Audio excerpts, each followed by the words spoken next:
Hey guys, it's Mike And Joe, from Deepwood Force of Will. we're still around, I We, promise you. we are still around.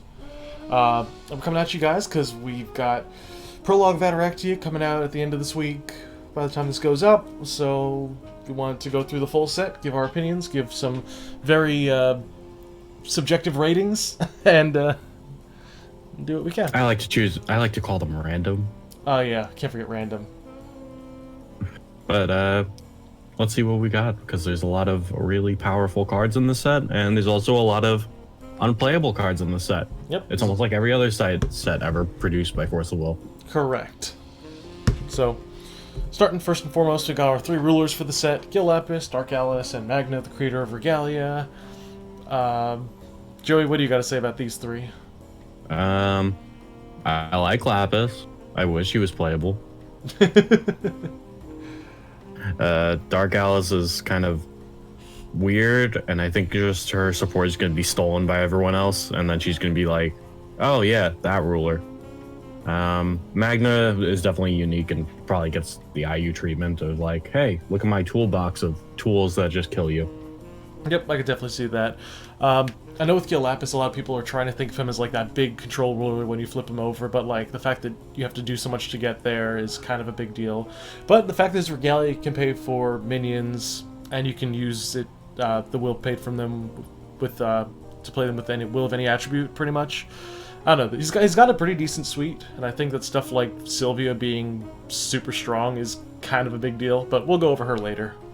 It takes a long time for Gil Lapis to get up and running, though. Yeah, which that's is the biggest problem. Not a good time in this meta. Yep, exactly. Dark Alice, I definitely agree that I think a lot of her support's gonna be stolen by things, but the fact that she has kind of like a built-in protect the castle kind of thing built on her backside is nice. We're probably in too fast of a meta for that right now, but potentially, once New Valhalla rotates out, we might see. Once it rotates out, we might see a little bit more from her. And then, as you mentioned with Magna, having a toolbox is really nice. I think that people are going to experiment with Ultra decks with him because so many good strangers are so cheap that you can bring them out really easily.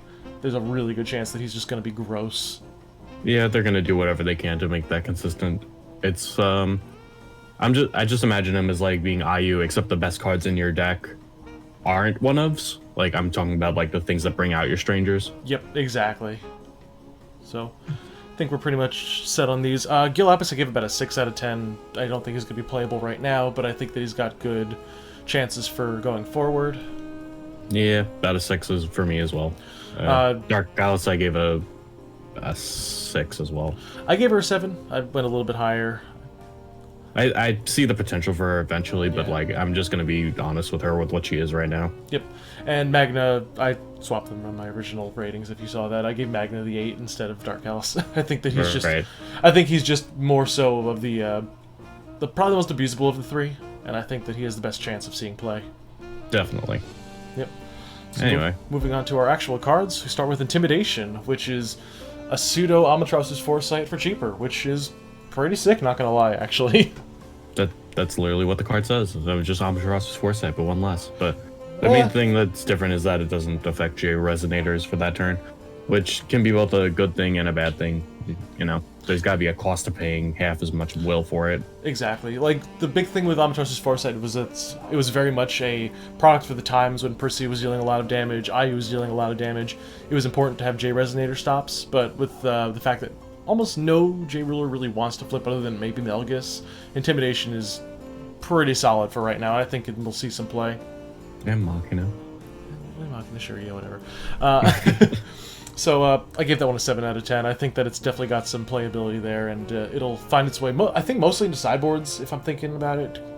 I gave that 8 just because fog effects have just been ever present ever since the Amaterasu Foresight has been printed. There's always been decks that want to try and use those cards and find ways to slot them in and make games slower. Yep. Makes sense to me. Good card. Yeah. Moving on, we got King of Kings, who I've... That's all you watchers, people that are watching our video. Thanks. Thanks, Kings. One big standpoint, he's got one of the best chins ever printed in Force of Will. That's a guarantee. Yep. Keep an eye out for our chin video coming soon. TM. But King of Kings is pretty good, being able to... His effect to give all Fairy Tale Resonator control +4/+4 isn't really that relevant, because 3 will for a 9/9 is not great. But the fact that you can banish a Light Crystal, discard him, and give something +400/+400, and draw a card on top of that is kind of significant. We've seen free +4/+4 effects be really strong with, just sneaking out wins with Pharesia in previous metagames.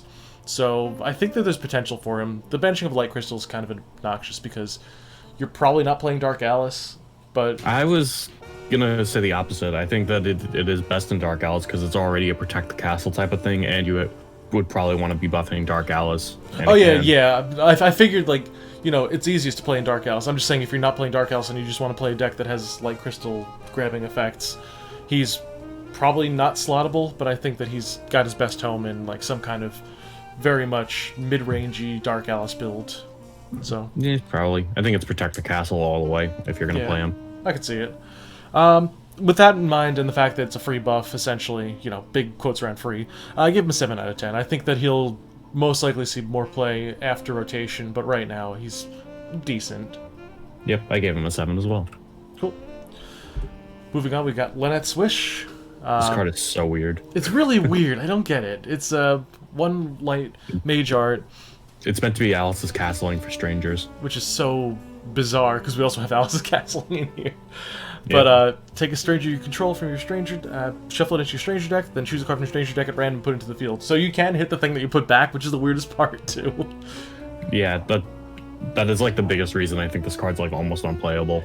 Yeah, I think the card's kind of cool because it's sort of it's like a pseudo tag out, kind of like a Dream of Juliet if you think about it that way. But at its worst, it's like you take like a 4-cost stranger and you put it in, get a 2-cost, and that's just awful.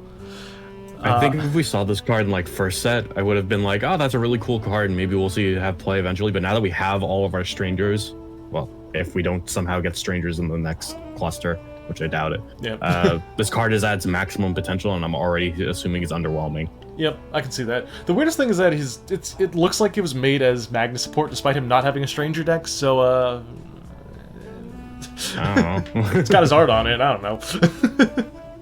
No, it's Lynette's wins. Obviously, it's Lynette's support. Yes, of course. Anyway, I give this one a 4 out of 10. I think that it's got some niche applications, but not enough to really warrant it seeing much play. I gave it a 3. I don't want to re-roll my strangers after putting them in play. That makes no sense to me. It's fair enough. Next, we've got Mage Jack, which is... I don't know. This card just kind of strikes me as... It's just so outclassed by its... by its counterpart. Yeah. I know what you're saying. It's a decent card. It's 1 Light Will for a Fairy Tale. Quick Cast and Drain is pretty decent. Enters to gain 2 Light Crystals, and you banish Light Crystal to gain 200 life. But it feels like it's outclassed by its counterpart in Shadow X, which we'll see later. And also, there's the White Wolf, which just has better stats and also comes with Drain, and then has additional effects on top of it. I don't know.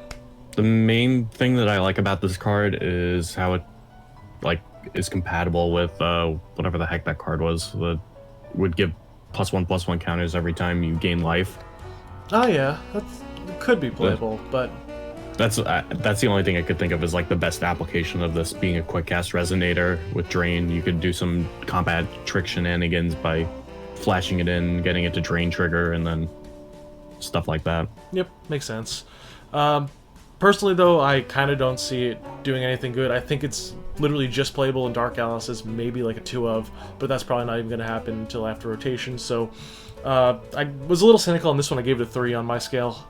I gave it a 2. I was... Yeah. Ugh. It just card. does not impress me. Alright. Well, up next we have Return of the Soul. It's a sword art and a mage art. And it blows up everything. Yep. This card actually... So... If we didn't already have 4-cost sword arts and other cards that destroy everything on the board, I would be a little bit more impressed with this. The fact that this one is 3 white and 1 and has the sword art and mage art stacked onto it is pretty solid, but I don't know if the meta is slow enough for this to actually see a decent amount of play. I know what I'm doing with it. Oh, we know what you're doing with it. But outside of that, it's definitely not okay in New Frontiers. It's just like a meme card. Yeah, like if you get blown up by it, sure, whatever. You got blown up by it. It's not like you can't rebuild.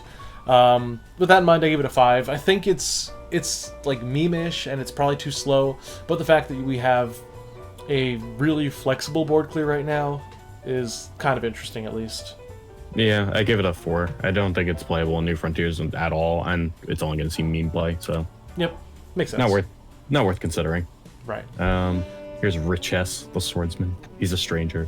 Yep. He's got quick cast, and he rests something and keeps it rested as long as he stays around. I might have 2-drop. Yeah, it's pretty solid. It's kind of cute. As people know, I really like Urieli, the Dread-Eye Petrification. Yeah. This is pretty much her, but with quick cast and for cheaper. So And it's a 7-Eleven. And it's 7-Eleven Slurpees. Yeah. But I don't know. I'm pretty impressed with Riches in terms of its raw value. The fact that it's 1 white and 1 as a stranger is really important, because it means that if you have a Regalia that produces light, or even one that doesn't, and it says it can produce for strangers, you can even discount it deeper than that. So it's just a very cool card. Most strangers with quick cast that are cheap tend to be really solid in this format. We've seen like Liz being insane, but that's just because canceling cards is really insane. It's just mainly because the big tempo swing of, okay, I put a Regalia into the field, I'm going to take one of the effects is get a random stranger. If I get a 2-drop quick cast one, I'm going to be able to do some disruption on your turn, which is definitely big. Yep, and it makes the cards really, really flexible, because even if they destroy, if they Regalia break the Regalia as it comes into play, you can just tap it, produce the 2 wills for whatever, and you pull the Riches, you play it, and they're like, alright, cool, I just wasted my mana on nothing, essentially. Yeah, and now I have to deal with this big thing.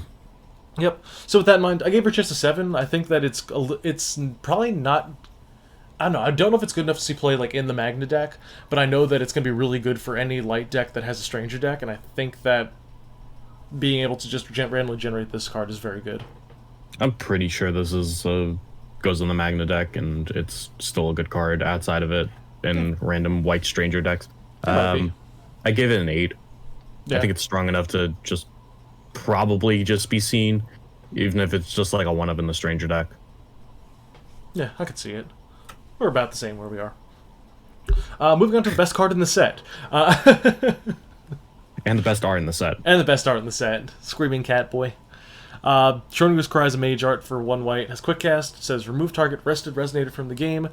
If you banish a light crystal for the awakening, you draw a card. This card's insane. Like, actually disgusting. I'm just gonna, like, kind of quote Bremont here and say, what if I had miscalc, but I didn't have to have it on the turn that I played it? It could draw a card. It removes it from the game instead of destroying it. Like, miscalc is already, like, a great card. Yep. This card is nuts compared to that. Yep. This card is literally just like, alright, cool. You remember Zero's Magic Light? This is him now. Feel old yet? Except this is like... So, like, normally light crystals would be, like, a hindrance, but this card is actually good enough to make you want to play light crystals, which is nuts. Just for that draw effect. Even without the draw effect, this thing being the way it is, it's one of those things where it's like, if you have something in the deck that produces a light crystal, sure, whatever. If you don't, okay, cool, I'm still going to Schrodinger's Cry you and get infinite value. Well, 1 for 1. Well, whatever, still. It's value. But... Yeah, there's no question that this is a 10. Yep. Put it as a 10 on mine, too. Look out for never attacking. Next up is Summoning Art of Magna. He's got Pepe hands right now. He does have Pepe hands. Quick guess. Look at the top 4 cards of your deck. You may feel a Stranger Resonator from among them. Put it into your hand. Then put the rest on the bottom of your deck in any order. We keep getting these cards, and they're never good, and I don't know why they keep printing them. The fact that this one's quick cast makes it better than stuff like the Will of Hope and Will of Despair ones, but God, this thing is not good. People will be like, oh, it's a mana sink. You can use your mage art, and you can use this as the mana you produce off your things to get the thing. And it's like, no. This card is unplayable. I give it a 2. No. There was a time where in Force of Will where you could have mana sinks. We're not in those times anymore. It's been about 3 years. Yeah. Remember when people were really excited about Wukong being a mana sink? That was funny. Yeah. So. Oh yeah, we have to give it a rating. Yeah, I give 2. 1. Yep. Okay. Cool. I gave it 2 just because of the quick cast, but whatever. The Road to the Sacred Queen, 1-drop edition. Enter if your ruler is Faria, get a stranger.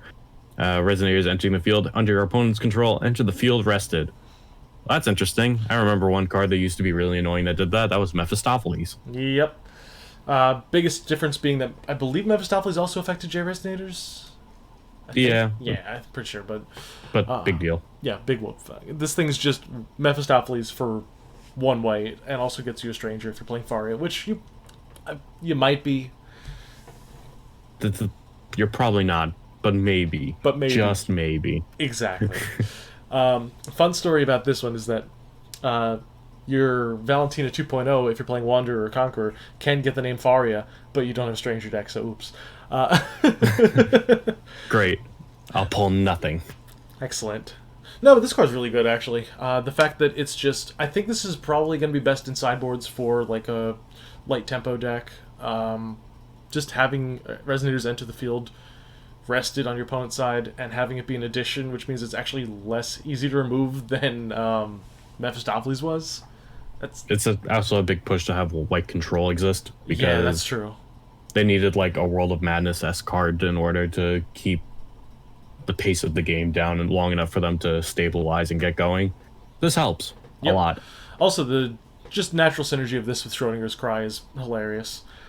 So yeah, you don't even have to attack to get blown out by that card. Great. Yep, perfect. So give this one a 7 out of 10. I think it's mostly going to be seen in sideboards, but I think that there's a good chance, as Joey mentioned, that we'll see some kind of control deck that focuses on this card, as well as some other really just solid light control tools. I also give this a 7. I think if this card becomes any more prevalent than a 7 out of 10, then it becomes extremely sideboarded against and that type of thing, and it winds up being kind of ineffective at its own job because of people having the means to get rid of it. Yep, exactly. So, moving on, the Road to the Winged Lord.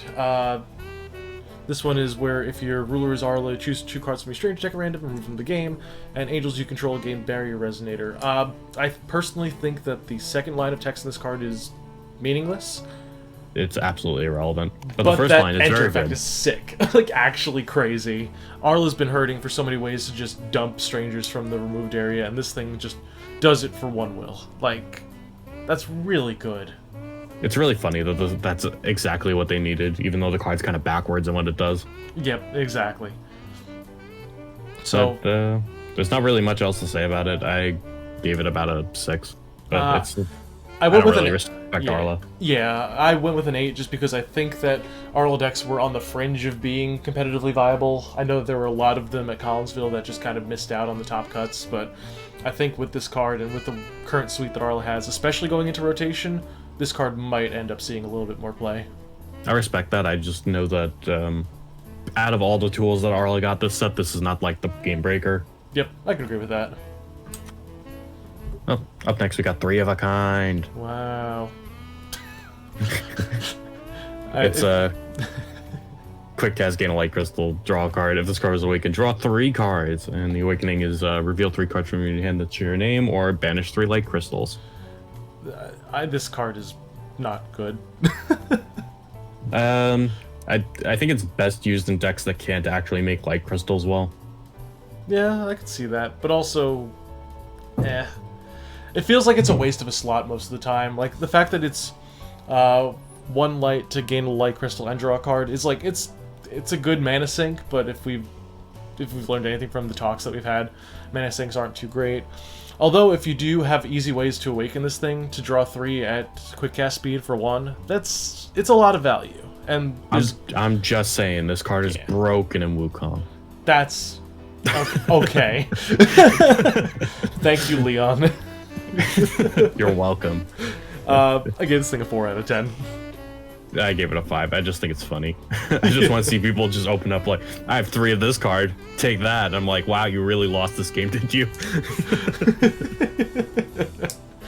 But anyway, next up, Tsukiyomi Noble. This is the first of the reprints I think we were seeing, right? Yeah, not a ton in the set, which I'm always good with. Yep. Tsukiyomi Noble, for everybody who has played the game for as many years as we have. 2 light, Myth Moon. Players cannot play activate abilities of Resonators they control unless they control a moon. And Awakening for Moon, enter, destroy a target non-moon addition if you do put 2+1/+1 counters on this card. Noble has been such a strange card in its history. Like, it's had periods of being in a 4 of in control decks to being completely unviable, and I'm just not sure if we have enough activate abilities of Resonators right now to make her see much play. Yeah, it's always that just like either activate abilities will break someone's deck or they'll just do nothing to someone's deck. Yeah. Most of the time it doesn't do anything to anyone's deck just because the most powerful abilities in people's decks are automatic abilities. Yeah, like you want a lot of like enter triggers. If this had been Abdul Al-Hazred, Poet of Madness, instead of Tsukiyomi Noble, we'd be talking a very different talk right now. Yeah, but it's still a good card, and you always have to keep it in the back of your mind of it, whether it exists. Also, having that awakening to destroy an addition is pretty good, but we only have a stone that's Black Moon instead of White Moon. Yeah, that's a bit of an issue with her. So she has her uses, but you have to keep her in mind and blah blah blah blah blah. She exists. That's all that's important. Maybe a sideboard in those controlled white decks that we're thinking might exist, but otherwise probably not the best card. I give her a 4 out of 10 because I think that she has some mild applications depending on what cards start seeing play, but Yeah, I give her a 3 out of 10. I still think she's pretty weak, and her 5/7 stat line that used to be premium is no longer premium. we definitely know that. And one of the last things I guess about her is that one of the big reasons she was played so often was that we had a lot of like Sacred Elf, Elvish Priest, the kind of like the mana dorks that she would stop. All we have now is the 200/200 that produces light, and it's just That's not a good card. You don't need a 5/7 for 2 to stop that. But moving on, we got Valkyrie, the Weaver of Destiny, Stranger. It's a Valkyrie. It's true. It's a 10/14, it flies. Enter, remove 2 target non-J ruler, non-magic stone entities your opponent controls from the game. When this card leaves the field, put all cards removed from all removed areas that were removed by this card into the field under their owner's control. So it's basically like a 2-point Izanagi. Yeah, but also with Izanagi, return things to the hand rather than to the field, and I think that's her biggest weakness. This card's okay. It's not like the worst thing in the world. A 10/14 that removes 2 things, just if you're trying to make a tempo push. Even if you're playing like, if you're just God's arguing out with Arla, it's not the worst thing in the world. But I don't think it makes the cut for most Stranger decks. It just seems like not enough impact. Yeah, and talking about how we use Regalia to kind of define what's a good Stranger, being a 3-cost Stranger is bad. Yep. Exactly. So, in that regard, this is actually one of the ones I didn't write the score down, but I gave this one a 3 out of 10. I think that's fair. I think it's best in Magna if it's played at all, just because Genesis helps tie that mana cost together. I gave it a 4. Yep, makes sense. Next up is the White Wolf. Wow, Geralt of Rivia? Awoo. So... It's a fairy tale and a beast, great tags, and it's got Drain and gains +2/+2 for each light crystal you control. And it's a 4/6 for 1. What the heck? Yep, the legendary big stats to tell people, oh no, Forceful's power creeping, oh my god, what's gonna happen? And then realize that it's baseline not as good as most other cards that get printed with better effects, but... Still, it's a lot to take in that you have a scaling 1-drop with Drain that has over premium stats in the first place. That is, and it has great tags for its. That's nuts. The fairy tale tag on this thing is actually kind of sick. You're right. And also the beast tag for Priest's Call to Action. Oh yeah, a little gross, but yeah. I don't... So, the big thing is that, like, with all those synergies that we've talked about, I still don't think that an early tempo tool is enough to really solidify it in the game.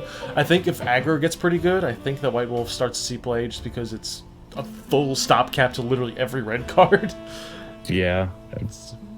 And, I mean, it gives you a reason to want to hold light crystals. Yeah. Which makes sense. I don't know, if it comes down as like a 4/6 and then you don't deal with it, it starts getting pretty out of hand. Yep. Kind of quickly, because you get, Unknown Mother Goose the next turn. And Yeah. get 2 more light crystals and comes to 6/8, starts crushing 2-drops. Yeah, the scaling on it and the fact that you just have like the curve up from your 1 cost into your 2 cost into your 3 cost. Or, multiple 4 costs. Well, Two costs. Yeah. You get it. Whatever. You're making stuff. So, what'd you give this for a rating, Mike? I give it a 6. I don't know if it's going to see play yet. I think it's a good card, but I don't think that it has a home at the moment. If Dark Alice becomes really good after rotation, that score's going up, because this thing definitely is a nice fit into that curve. Yep, I think it's completely fair to just keep it at the same rating that Dark Alice has for us, so 6. Yep. So, moving on, we got the Wizard of Elsevaria, which was one of the weirdest spoilers I think we got, because it was just, like, not in the initial suite. But it's a 1 white, quick cast wizard, 400, enter another target resonator gains barrier until end of turn. I wish that said J Resonator. I wish it said target resonator instead of another target. That too. Yeah. Wizard's kind of neat because she just lets you protect something for a turn, but the fact that she's not really impressive is the biggest thing, and I don't think that you want just like a kind of niche sideboard tool against removal-based strategies. Yeah, there's not a lot of them in the first place, and most of the time they're 1-for-1ing, which is not a good reason to want to use a card like this. Yep, and unfortunately, before rotation, you have to compare her directly to Bastet, Creator of Cats, which just removes a stone to give something barrier at instant speed and can do it multiple times. It's just... And Bastet does other things. And Bastet does a lot of other things, too. Bastet lets you multiple Kaguya. So it doesn't really seem that there's much room for Wizard of Elsevaria right now, so I gave her a 4. I gave her a 2, actually. Damn, that's sad. I don't respect this card. It's as good as Moonlit Were-Rabbit or whatever, the 1-drop from Valhalla. Yeah. Yeah, I can see that. I think I was just a little bit more, I think I was a little more lenient because of the removal strategies, but... Fair. Who put this Architect's card in my Force Will game? Welcome to the rest of the Architect cards that we're going to see in this Force Will game. Workshop Assistant Researcher. It's 3 words that don't really mean anything. It's a human. It's got barrier. That's it. I gave it a 1. I give her a 10, but she gets a 1 for stats. I mean, that's fair.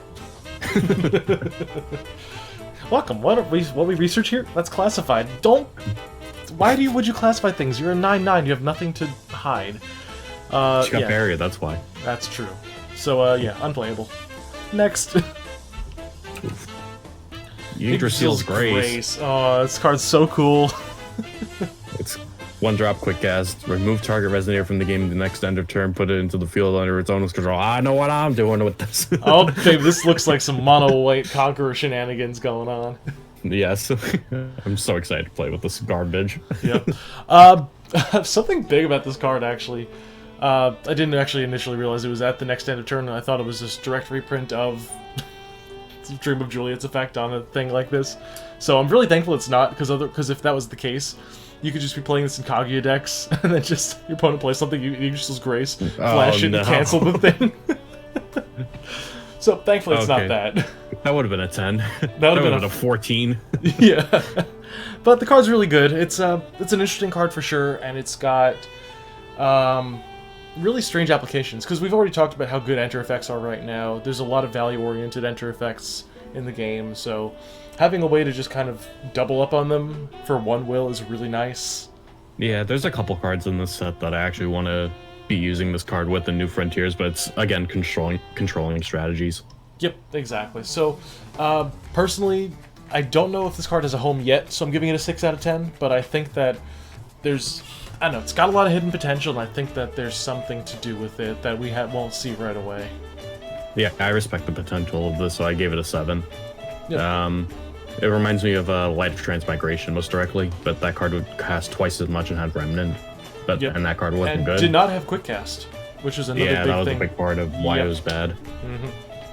So. But this costs half as much, and it's quick cast, so that's good. Yep, which makes sense. So, moving on to the next. That concludes white. Yep. We got red. Agni, the Pyre War God, Deity, Flying, Pierce, Precision. Gains +4/+4 for each other Stranger Resonator you control. This is the first Stranger that looks like direct Magna support. Yeah, I could definitely see that.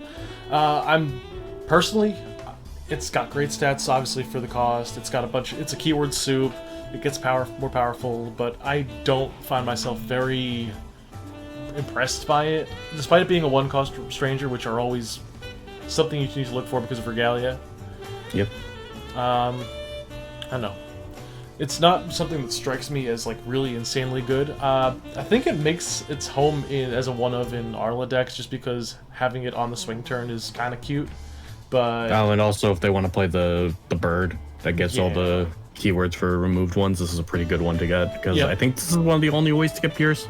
Yeah, this is one of the only ways to get Pierce. I don't think there's no. Bruce, I think there's one other one. Bruce doesn't give, so I think this one might be the only one. We'll double check that later. Yeah, but I think it's a better one than whatever one we had, though. It's definitely better, but I still don't think the fact that we don't remember what the other card with Pierce is doesn't let me think that we think highly of this thing. It has its uses. Yeah, I'm personally not impressed, so I gave it a 3 out of 10. It could be it's not terrible, but it's not good. I would say it's not something that you would actively want to put into your 10 strangers most of the time. I gave it a 4 because I feel like if you see this turn 1 against Magna, you're gonna be having a bad time. That's fair enough, but also it's one of syndrome, but whatever. Yeah, but it's any type of card that adds synergy to Magna by giving them good early turns is gonna make the deck better. Yep, I can see that. So, yeah, similar thoughts. Alright, we got a Allosaurus minion of Lapis, 2-drop, 6/6. Enter, name a counter, remove a total of 4 counters with that name. Limit break, it gains quick cast, and you can pay fire or less to play it. And when you remove counters by this card, put a +1/+1 counter on each J resident you control for each counter removed this way. This card is so weird. He's direct counter anti-synergy, which is good. Yep. You know, for those Prisia matchups you get. I mean, yeah, if that's what, like, winds up being good in the meta, which it isn't right now, but if we need to crush Prisia, Gil Lapis has a really good tool, and Red has a really good tool to stop Prisia. It'd be really good in that mirror match. It definitely is. I like the fact that it has quick cast listed on the card's cost, despite it being only available once you limit break it. Yeah, it's weird. Yeah, but personally, I only see Allosaurus as like a sideboard card versus Prisia if they get good enough. Because a total of 4 is actually, I don't know, it sounds like you need to be able to remove exactly 4 counters. So I think, so what? It's not, otherwise it would say up to 4 counters. Yeah.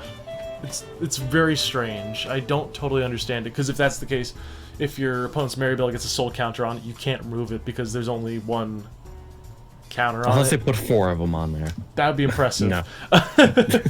Also impossible. Correct. But it's, I don't know. I think the applications are way too niche, so I gave it a 4 out of 10. The only reason that this card is, like, kind of playable, in my opinion, is if you want to do his support spell, but we'll talk about that later. Yeah, I can see it. But I also don't think very highly of the... I think I know the support spell you're talking about. But yeah. 4 out of 10 for me, personally. Yeah, I agree. I give it a 4 out of 10. So, next up is Athena. She's back. And less playable than before. Not because she got worse, just because the game got faster. Anyway, she's the 3-drop 7/7 swiftness. Anytime you get hurt, you get +2 +1/+1 counters, and then you can fire breathe your own to both players' faces. Yep. Remember a time when, like, Prisia Pursuit of Exploding Flame was, like, an insane card? Yeah, and then it stopped being an insane card, and then, I don't know, this card's bad. I know, this card is a 2 out of 10 in my opinion. Athena has not aged well, unfortunately.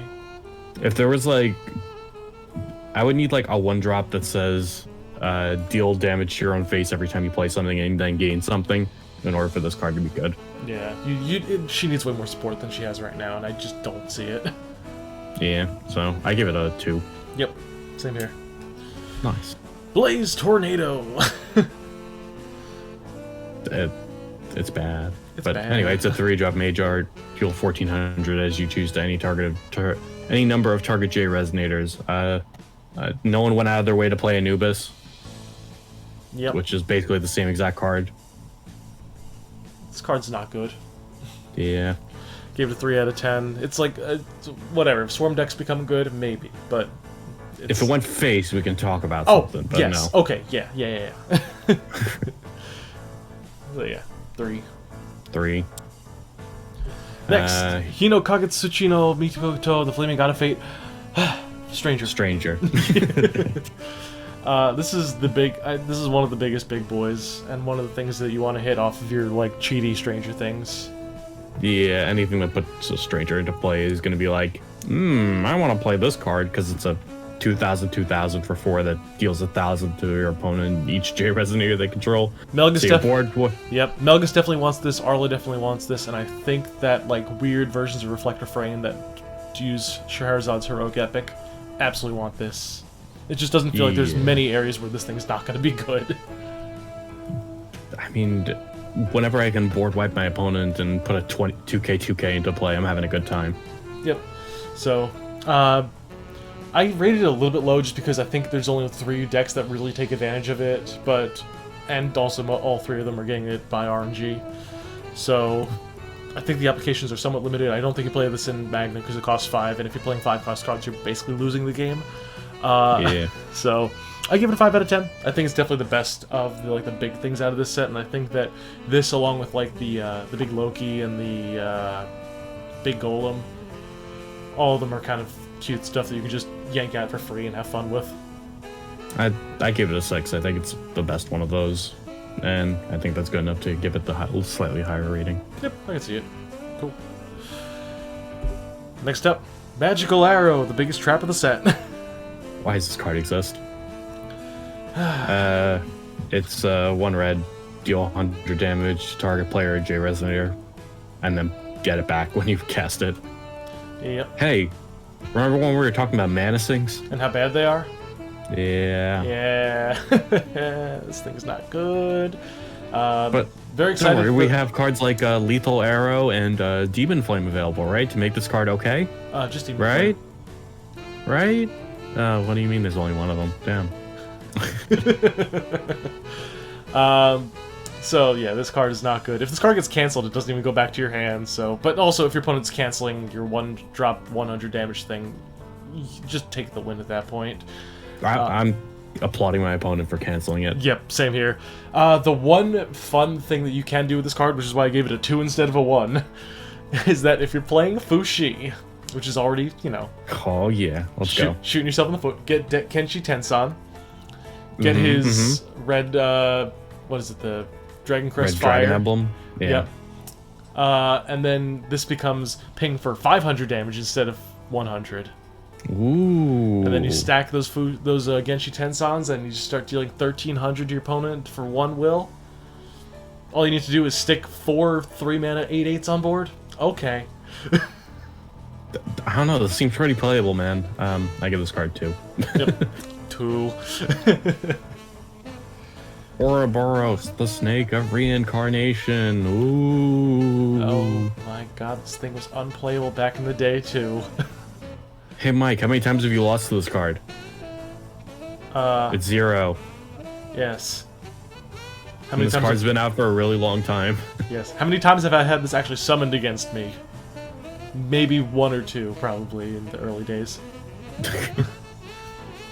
Even when this card could be brought out with with the Gil Lapis resonator that summons the 12 Apostles from hand, you still didn't play it. Because it's basically got enter or lose the game. Correct. Remove all cards in your deck from the game. Then put your graveyard back into your Magic Stone deck and deck.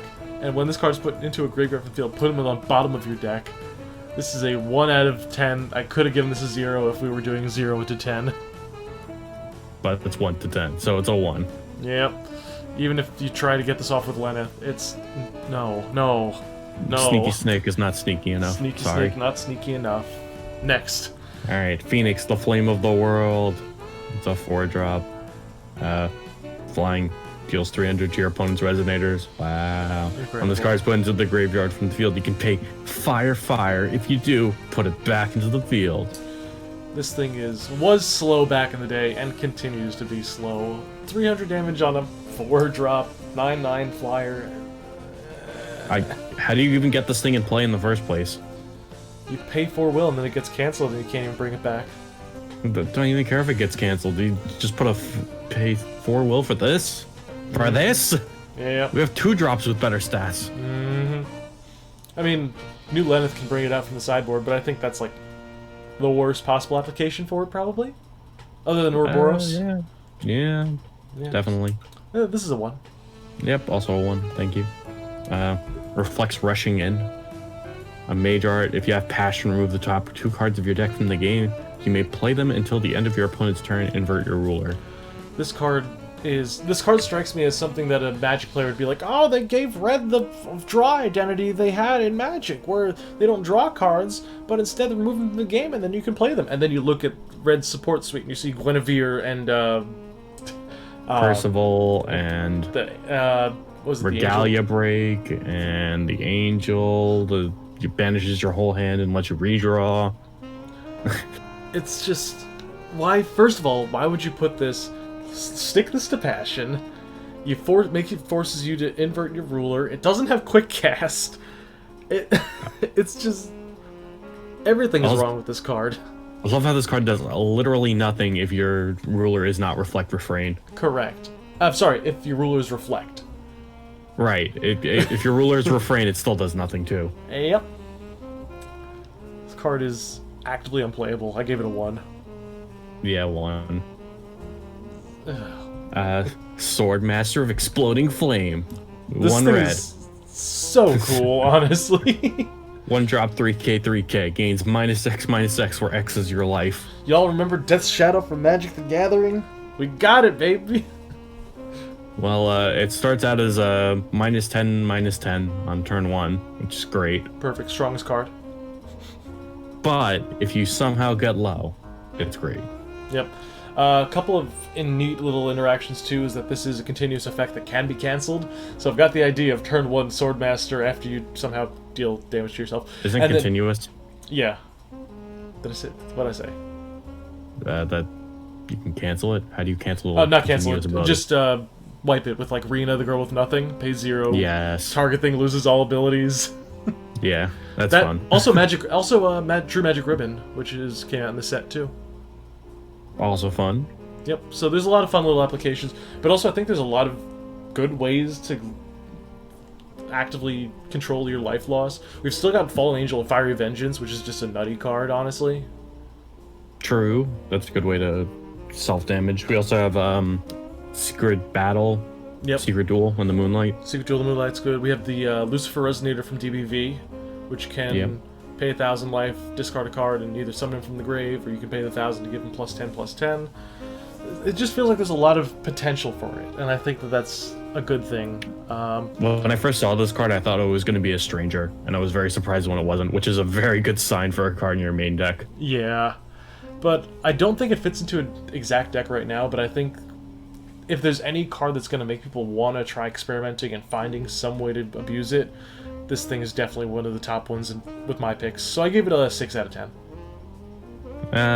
Yeah, I can agree with the 6 out of 10. I think I had a 7 on mine, but I'm leaning towards 6 now.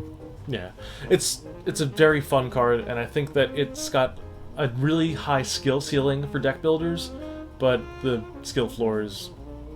What skill? Put it in Dark Tree. Okay, next. Sylvia's Burning Flame. Quick cast, 1 fire for Moon Art. Choose 1 if you control Limit Break Sylvia. Choose up to 2 instead. Target J Resonator gains +800 attack. First strike, precision, and pierce until end of turn. Or deal 800 damage to target J Resonator. This card... It does stuff. It does stuff. And it's not too hard to get Limit Break Sylvia. Yeah, but... I don't know. It just feels like this is a bit of a... This reminds me of Elixir's Fighting Spirit from ADK, where it was like True. a good buff that gave a couple of keywords. Obviously, this one has a couple of extra modes on it and does like more number per number, but Fighting Spirit didn't really see much play and had a little bit of an edge because it had Remnant too. Yeah, and I'm also thinking, looking at this card, seeing like, I wish that 800 damage could go face. Exactly, like... But that would be broken. Damage-based removal is just so mediocre right now in Force of Will that it's hard to really justify it. Yeah, I want my one-drop thing to just kill something flat out, basically. Yep, exactly. So, with all that in mind, I don't think this card sees a slot in the Gil Lapis decks. Sylvia definitely does, but I don't think the Flame is good enough. So, I give this a 3 out of 10. I agree with that. Sweet. Next. Road to the Flame King. This card's It's the actually really Melgus sick. thing. Yeah, this card's actually kind of sick. J Resonators, you control game Pierce. That's the important part. Yep. But even grabbing a stranger from... you really don't want to grab... So this card's got got 2 things going for it. One, J Resonators, you control game Pierce is really good, and I think that it actually fits best into Priscia, of all things. Yep. Because if you're playing Melgus, you're playing Melgus to get strangers from your stranger deck for free when he judgments. Yeah, so you don't really want to grab them, which is sad. But Priscia, on the other hand, just wants to put a bunch of big things on board and eventually kill you. Guess what helps with that? Pierce. Yep. So this card's really interesting in that regard. I don't know if it fits into every single Priscia deck. I think you want to be playing more of an aggressive version, and the Springs versions aren't that aggressive, personally. Yeah. So I give this a 5 out of 10. I think it's got some applications, but I don't know if it's going to be I think it's enough. a decent card in mid-range, so I give it a 6. That's fair enough. I really like this art of being him choosing between his Brutal Conqueror axe and Levitine. Yeah, that's really nice, actually. The art on Levitine, this one's really cool, too. It's not actually Levitine, he's holding Levitine. I don't know what this sword is, but Yeah. I like to imagine it as that. Oh, no, it might be Volga's sword. All right, cool. Oh, okay, that's cool. Yeah. Hey, look, an Architect card. Is it unplayable? Yes. Correct. What was it, the Art of Tesla or something? I don't know, but it's Gentleman Lightning Caller. It's a 2-drop. You could pay 1 less to play Mage Art. We had a 2-drop that let you pay 1 less for all spells, and that wasn't a good card. We also have Milcel, which is a 1-cost version of this for a 10/10 in in Reflect Refrain. Right. I forgot that that card exists because it's also bad. Yes. This card is worse than that. Gave it a... Next. Yep. Give it a 2. I give it a 1. Cool. Mariabella's Active Decoy. It's a 1-drop addition machine. Enter, draw a card, rest target, resonator your opponent controls, plays ability on control. Maribel type 0. This is actually one of the cards that Joey and I disagreed on most, surprisingly. Yeah, Mike doesn't think this is a good card, or he didn't think it was a good card, but I think it's just a decent card to slot into how Machina works in AO. Mostly because any type of 1-drop machine addition is pretty good when combined with determination, especially one that allows you to cycle as opposed to all the other options that you have. Yeah, the draw a card part of it's pretty decent, and I could definitely see that, but I just think, like, I just don't think this card warrants the space for it. I think you want to be playing a pretty aggressive suite of things, and I don't think this card is... Like, resting a Resonator is really nice for if your opponent has, like, a flyer that's going to be blocking your full push, but I don't know. Yeah. I'm not convinced by it. I don't know. I compare it to cards like Buster Rifle that are in the deck that are kind of filler, just to let you have options when you... to fill out the way that you find lethal. And this card is just kind of lets you use your determinations, or it's just an okay draw in order to keep your deck rolling, because you have to find your Mariabellas and stuff like that in order to get that deck rolling. Yeah. And again, I didn't think very highly of Buster Rifle either, not gonna lie. But it goes in that deck, so that's why it's just a good thing to compare it to. Yep. So this is probably the most our scores are really gonna differentiate. I gave it a 3. Yeah, and I gave it a 5. Whoa. It's still not a great card, but it's there. Yeah, Joey respects it more than I do. That's important. Yep, I'll play it on my Machina deck. Mike doesn't have to play Machina at all. Correct. So Princess of Dragon Palace, Stranger. I love how it has Yu-Gi-Oh cards on it. Yep. Starboy. So it's a 6/6 Resonator Stranger deity. When this card is put into the graveyard from the field, you may return target Resonator to its owner's hand. You can pay blue and discard this card to draw a card. Whenever a Resonator with 3 cost or less enters the field under your control, you may put this card from your graveyard into the field. What a strange card. It's so weird, but I kind of like it, not gonna lie. Same. The fact that it has the blue discard this card, draw a card is really interesting, because if you just generate it randomly off of your Stranger deck, this card is basically just a cantrip for you. Yep. The bad part about this card is that you have to use like a 4 cost to get to cheat itself back into play, which is kind of excessive. How often are you able to cast 4 cost resonators? Well, it's total cost 3 or more, so, you know. 3 or more, yeah. So Yeah. 3 costs, but still. Hey, you don't get to cast those too often. Hey, listen, Kaguya is a 3 cost. You can't play that in a Stranger deck as... Correct. Well, you can, but not well. Yeah. But yeah, this card has some interesting applications, though. It's... I don't know. It's just a generally well-statted card, because obviously it is, because it's a Stranger. But the fact that it has the ability to discard itself to draw, if you just, you know, are cycling through your Strangers. It reminds me a little bit of Healing Gimmick, but not quite as... Healing Gimmick's free, though, and gives you 1,000 life. Yeah, that's one of the big things. That's also why that card's like an 8 out of 10, while this is not. Yeah, I give this one a 5 out of 10. I see this and I see a 4. That's so fair. it's a 4. Yep. Very cool. Random Walk. Oh, we love our Adam Brawley support. Well, Blue sorry. Mage Art. Yeah. Quick cast. Put target Resonator with total cost 1 or less, or target Regalia on the bottom of its owner's deck. I wanted this card to be random. Yeah. Because the things that you kind of want to hit with this card kind of gain barriers sometimes. But that's besides the point. Yeah. The fact that hitting this one thing drop is bad. Yeah, the one drop targeting is not good. The Regalia targeting, on the other hand, being able to put it into the bottom of the deck instead of destroying it like a Regalia break is somewhat significant, actually. Yeah, it's really strong. Yeah, so I think this card is purely a sideboard card. I don't think it sees main board play the way that Regalia break sometimes did, as like a 1 or 2 of. But, that's mostly because Regalia break cycles itself. This does yeah, not. exactly. That's the only downside. But I think the card is good enough to see play across a lot of blue sideboards, and I think it's a 6 out of 10 in my opinion. Yep, 6 for me as well. Frane's Getting Out's the better of the two. Yeah, let's see what Getting Out has to do with it. Quick cast, if you have Calmness, rest 2 target non-magic stone entities. They don't recover during their controller's next recovery phase. Invert your ruler. It's a really strong effect, honestly.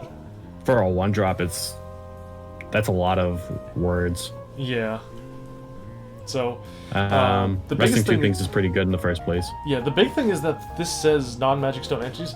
You can rest additions, Regalia, J-Rulers, Resonators. It's really, really wide in its applications. And it like freezes them basically for a turn. Yeah, that's like not bad at all. Yep. The only problem is that you have to be on the refrain side and you have to revert to passion. And if you're on passion side, if you want to play this, play the other card, the rushing in. Yeah, I wish this card didn't force you to invert, but that's just how their flavor works. Yeah. So I gave this one a 5 out of 10. I think the card's really strong, but I don't think that it's like strong enough to like see a wide amount of play. I give it a 6. I think it's actually like good enough in the Reflect Refrain deck, and we'll probably find ways to like win games with it, which is a lot better than most of their support. Or most of their support will not win a game. That's fair. Road to the Machine Lord. If your rule is Machina, choose a card from your Stranger deck of hand, put it into your hand. Spend any will produced by cards named Maribel type 0 you control to play machines. This card's really weak. Yeah, I think this is the weakest of all the road cards. I agree with that. Some people might read this and be like, wow, being able to turn Maribel into a stone to just like play the resonators they were already going to play, that's nuts. And I'm just going to look at this and be like, I have to spend 1 will for nothing. Correct. It gets you Stranger, which is okay, but like, it's just not worth it. Again, I told someone else this, but I said if this card was a machine and I could pull it out with determination, maybe I'll take play. Yeah, that's the best way that I could see it, but it's not. It's not a machine. Oops. So, yeah. 3 out of 10. It lets you play more Maribels, which is okay, but not worth the time. 3 out of 10. The Road to the Princess of Love. Oh, I gave it a 2. Sick. Okay, we're on the right track. Yeah. enter if your ruler is Valentina, gain control of target resonator with total cost 2 or less as long as this card is in the field, and then pay water 1, return this card to its owner's hand. This card's weird. Yeah. It's got Shion in it, so it already gets a 8 for me. And it's got Valentina in it, so it's a 10 for me. But anyway. It's the way that it's worded means that it doesn't work the way that you probably intended it originally. Because it says, gain control of target resonator with total cost 2 or less as long as this card is in the field. It's not like two separate effects the way that like Izanagi is, where it's like, gain control of this card when this card leaves the field. Yeah, I know that. There's no way to cheese it, which is good. It's good, but also, like, why add the return this card to its owner's hand to add instant speed on it if you're not going to let us cheese what it? What if the 2-drops die? So that you can, you know, put it in play again, get a different 2-drop. Easy. Now, this... honestly, if you just ignore the blue 1, return this card to hand, I think it's a pretty good card for 1. Yeah, I can agree with that. The fact that almost every good card in the game right now is like a 2-cost Resonator, aside from Kaguya, who's the only outside thing. But the fact that that's not a win condition. You're right. No, but the fact that this thing grabs things like that, and the fact that it's an addition for 1 that enters and takes it instead of like a creature that does it, is a big deal. Yeah, it's technically a 2-for-1 because your opponent loses a card and you gain a card. Yep. So, I don't know. Could see play in Val. Yeah. I'm not super impressed with it right now, so I give it a 4. It seems a little too niche to see play right now. I give it a 5. I don't expect it to see play, but I think it's fun. Yeah, it's super fun. So. And that's the end of blue. Yep, moving on to Amphisbaena, the 2-headed dragon. Stranger. It's got Flying and Pierce. It's a 6/12, and you can pay green and make it deal double damage that turn. Too bad you can only use it once. Mm-hmm. I know this card's like really overstated, but I don't really see why this is a 2-drop. Yeah. I don't get it, man. This card's okay. It's got Flying and Pierce, but are you gonna put this in your Stranger deck? No. What if it was a 12/6? Oh, baby. But, nah, I gave this a 3 out of 10. It's kind of... It's one-dimensional, and it's just like... I could be playing any other Stranger over this thing, really. Yeah, honestly, just having it like double attack or something would be probably better. And I wish it was just permanent, and then it would probably be good enough. Yeah. But, yeah, it's not good. 2. Yep. Behemoth! I like this card, unfortunately. I like this card a lot, and it's... I don't know, it's one of the only 4 costs that I think I would ever try and pay 4 to grab. It reminds me of a lot of Fight Prisia, but let's get into the effect. It's a 4-drop, 12 to protect a beast, deities, and a beast. It's got Pierce, and when this card enters the field or whenever it attacks, remove target addition or regalia from the game. And when it goes into a graveyard from the field, put all cards that were removed by this card into the field under your control. Steal everything. Yep, it's a 15/15 for 4. Yeah, that's good stats. That's good stats. Another big thing about this card, personally, I think the remove target addition or regalia from the game is going to get really good after rotation, because you're going to have the roads, obviously. You're going to have most decks playing regalia because, you know, they're regalia decks now. No divinity left. And the fact that this thing is cheatable by resistance of the 12 protective deities is kind of crazy. Yeah. On top of that, as I was saying, I see this as like very similar to like Fight Prisia, where like basically it would come into play, it would do something on enter, and it would gain some amount of value, and then if you didn't clear it beyond that point, it would just start growing out of control and being even harder to remove or even more punishing to remove. Yep. So, in that respect, I want to use this card with Yggdrasil's Grace from earlier and just get lots and lots of value. It's fun. Oh yeah, tons of value. And I want to cheat it in, and I want to swing my opponent and take their stuff. I want to Perseus call to action it because it's Beast. Yep. This thing's got a lot of really cool applications. It's probably not going to see much play until after rotation, but I'm giving it a 7 out of 10. Yep, I also gave it a 7 out of 10. Yep. For those reasons. And next up, the worst of the roads. Second worst. Second worst. I gave it a little worse. Road to the Beast Queen. Enter. If your ruler is Prisia, choose a card from your stranger deck at random, put it into your hand.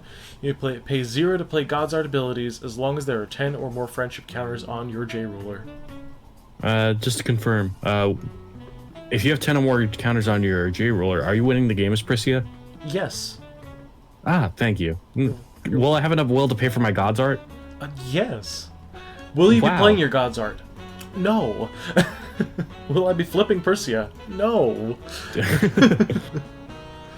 This card is messily bad. Yeah, I give it a 2 out of 10. I don't think it's salvageable. I also gave this card a 1 Oh, to match the other road, yeah. Machina road. It's not good. And this is for green. We had 4 green cards. Nice. No cancels. Oh, there we go. Okay. A meeting in the darkest night. This card is not A card. good. It's a lore card. It's a Remove lore card. Remove target card and graveyard from the game. Draw a card. If this card is awakened, you can play that card. The awakening is triple the cost. This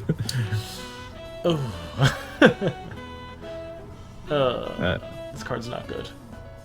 Yeah, super slow. Super value oriented in a game that is not value oriented. It just is so out of place, and there's so many better cards that remove cards in the graveyards from the game.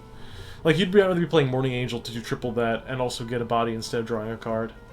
Yep, which is what you want. Yep. I gave this card a 3. Oh, I gave it a 1. I think it's actually unplayable. I think remove target card and grave draw a card isn't unplayable. Okay. It exists. It exists. It exists. That's all we can ask for. Black doesn't actually have tools to do that too often, so it does have that uniqueness. Yeah, I get it. It's that, except for like Grave Robbers and Laurier's Experiments. But, you know, whatever. We're not going to talk about this. Those cards are bad. Even worse than that card. Debatable. Anubis, the Guardian of Throne. This card's pretty cute, actually. It's got great grammar. Yeah. 7/10 for 2 with Bane and enter. Put up to 2 target resonates from graveyard into your hand. Nice.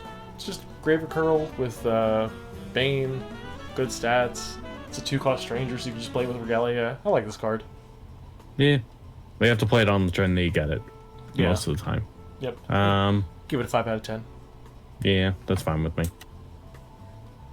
Berserker of the Black Moon. My love for you is like a truck, Berserker. If you lost life this turn in any way, including loss of life, payment of life, and reduction of life due to damage or other effects, yes, that is what life loss means. Thank you, game. You may pay 2 less to play this card. Enter, draw a card, you lose 400 life. When this card is refueled by the ability of Gil Lapis you control, draw a card, you lose 400 life. Yep. I don't get it. Why do I lose life and then lose life and then draw a card And then lose life. and then get reductions after I lose life? I don't know.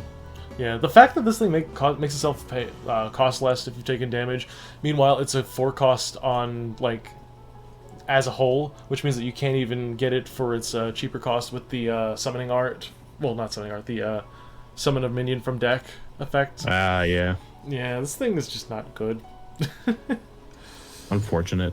Yeah, I gave this one a... well, I gave it a 4 out of 10 because I think that there are some decks that can...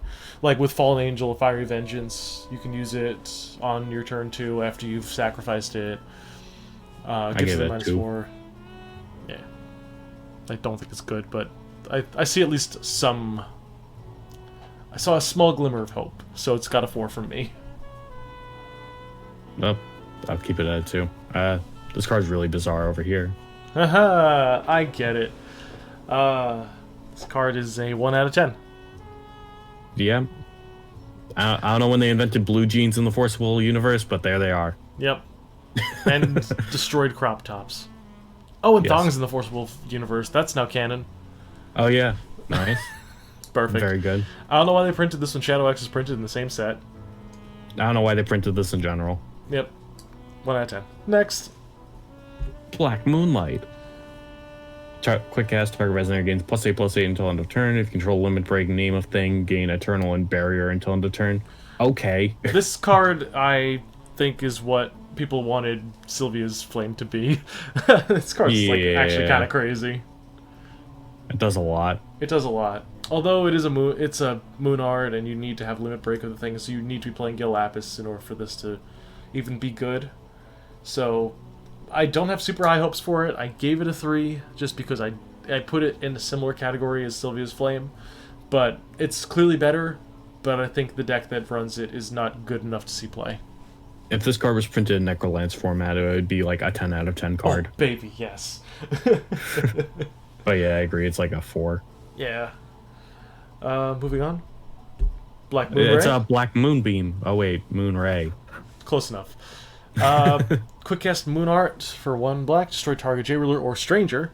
And Awakening for Moon. Players cannot chase to this card. This card's decent, actually. I wish this is what Black Moonbeam actually was when it was printed. Yeah. Instead of that. Can someone tell me why it's destroying not a J-Ruler or a Stranger? No. Fuck you. But yeah. Black Moon is a good card. Black Moon Ray is a decent card. I don't think we're going to see a lot of J-Rulers get destroyed by this, unless Gil Lapis becomes really strong. Or if, It's 100% a side deck card. Oh, for sure, 100%. And also, it doesn't have the same strength anymore because the decks that are going to be playing the Protect the Castle strategy are going to be playing like at least 1 copy of World Ender, which doesn't affect the meta in the same way that Black Moonbeam did when everything was getting imperishable from Levitine. Right, exactly. So, I give it a 6 out of 10. Good sideboard card. I gave it a 5. Good sideboard card. Yeah. Black Rabbit! It's our second Rabbit Resonator ever. Nice. And it's a minion. Oh yeah, whatever. Enter. Your opponent discards a card. This card is if it's revealed, discard a card. I like this card better when it was called Baleful Avatar. Yeah, this is Baleful Avatar now. It's I think it's fine. It's not a terrible card. It's just not a good card. Yeah, I think it's kind of bad. Yeah, I give it 2 I'm out of 10. not playing too well for a 4/4. Yep. You give it. What'd you give it? I give it 2 out of 10. Yeah, 2. Yep, makes sense. Black Wolf. Hey, this card actually is decent. It's a 6/4 for 1, and it gains +2/+2 for each darkness crystal you control. Yep. This one's sort of a similar story to White Wolf. I think White Wolf's the better of the 2, which is why I gave this one about half the score. But yeah. even Life is a resource, so precision is not a resource. Precision is not a resource. Precision is something that you already get doubled up with Percy's Call to Action. Yep. So, it scales up pretty well though. It's Fairy Tale, which is nice. If you're playing honestly, if you're playing a more darkness-centered version of Dark Alice decks instead of the white-centered versions, I think this thing is your 1-drop over White Wolf, but depends on how you depends on how you construct the deck. Yeah, I wish I had First Strike instead of Precision. Gross.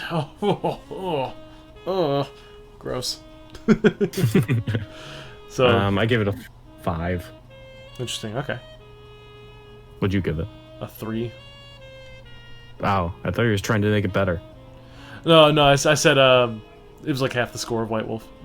Okay. Yeah, I'm not super impressed by it comparatively, but whatever. It Blazer. grows. Blazer, minion of Lapis. It's a minion of Lapis. Black, precision, limit break, first strike. Yeah, we'll just keep adding keywords, I guess. This card gains +8/+8. When this card is banished by the effect of an ability you control, this card deals damage equal to its attack divided as you choose to any number of target players and/or J resonators. Everyone who is, if this card is ever played, it's going to be read like 6 times at the table because that effect is kind of confusing. Yep. But the card itself is pretty decent. 1 mana precision 4/4 is not great, but if you curve this into your World Ender and call it, it's pretty decent. Yeah, that's what, 12 damage coming in on turn 2? Ew. Possibly 24 if it also gets destroyed later. Yeah. It's a lot built into it, which is really interesting. And the fact that it's precision and first strike means it's really effective at doing combat trades, which we don't see really super often, but at the same time it's like, if you need to pick stuff off, Blazer picks stuff off. True. I still don't see the Gil Lapis deck doing anything really relevant right now, so unfortunately he's got a 5 out of 10 from me. He's a good card, but I don't think that he's got a home at this point. I give him a 4. Yeah. Next up is Blazer's Art of Slaughter. This card is insane, actually. Not gonna lie. Yeah. Quick cast. Each player banishes a Resonator for 1 black quick cast speed, and if you control Limit Break, Blazer, you choose both that the players have to banish, but I don't even think you want the second part of the effect. I think you just want to be like, alright, cool, I'm not going to play anything on my turn 1, go ahead. And they're like, alright, cool, 2-drop. Now. This is Soul Hunt now. Feel old yet? This is like Soul Hunt on crack. Yeah. Quick cast Soul Hunt has never been fun to deal with. Nope. So, Even, what was it? There was like witch support that was a the 2 cost. 1. Yeah. And that's all play. Like, oof. This thing is going to see some play. I gave this a 9 out of 10. I think this card's actually great for black control. Yeah, I gave it a 9 as well. Really good card. Next up, not a good card. Collapsing World. I'm never going to read this card. This card's a 1. Yep. Alright, cool. Next. Okay. Curse of Caduceus. 1-drop edition. Your opponent cannot gain life. Your opponent cannot recover entities in a phase other than the recovery phase. Tap it. Deal 2 to your opponent. This card's probably one of in like a sideboard, maybe, but it's just not good. This is the answer to Dark Tree I've been looking for all these years. What? Oh, they lose life. There we go. There we go. That's the play. I gave this card a 2. Yeah, 2. It's not that sounds good. If there's a life gain strategy ever in the existence of Force of Will, at least you have an answer to it. And before next set is all about life gain. Next. Dark Elf's Smile. Not scoring. Don't confuse them. Aside from having really nice artwork, your opponent reveals their hand. Choose a Chant, Addition, Regalia, or Stranger Resonate from them and remove from the game. If you banish a Darkness Crystal, instead you just choose any card and remove from the game. Which is pretty neat. We haven't really seen a 1-cost hand disruption card that removes from the game in ever, I think. Yeah. I think I said this on the reveal, but it's like we finally reached the point where they can no longer power creep past 1-cost discard spells. Yep. Which makes sense. But, yeah. I think this card's pretty good. I gave it a 6 out of 10. Oh, I gave this card an 8. Really? Yeah, like, it's discard spells. Like, what? How do you ever rate those low? I mean... Or at least mid-level? I mean, mine is probably a little bit skewed because I have to compare this to Look of Corruption, but, yeah. Well, for the Look of Corruption, I guess it can discard anything, but this card also removes it from the game. That's true. It's got its perks. I think around, like, somewhere between 6 and 8 is correct. Yeah. Dark Summoning. This card's actually kind of decent. Draw a card. If you control Limit Break Lenneth the Dark Priestess, you may search your deck for a card and put it into your hand instead. Then shuffle your deck. Yep. This card's pretty interesting just because it's, 1-cost, look for anything and add it to your hand, which is kind of nuts. But you need to be playing Gil Lapis, first of all, and you need to have the Limit Broken Lenneth. And I think most of the time you want to grab her off of Gil Lapis's Judgment, which means that this thing kind of doesn't really have a place until after the Judgment to be found. Yeah, you wind up having to hold this pretty late if you're going to play it. Yeah. It could be just a 1-of in the deck. Yeah, but I think that as far as like 1-ofs go, this is probably one of the best cards that Gil Lapis's Suite really gets, personally speaking. Yeah. Just having it as, well, it's also essentially just free. Like, we've talked about how bad mana sinks are, but the fact that this is free off your World Breaker is okay. Like, at its worst, it's just a cantrip. But at its best... it is kind of hard to activate World Breaker sometimes to get the mana out of it, just because it's kind of limited in what it can produce will for. Yep.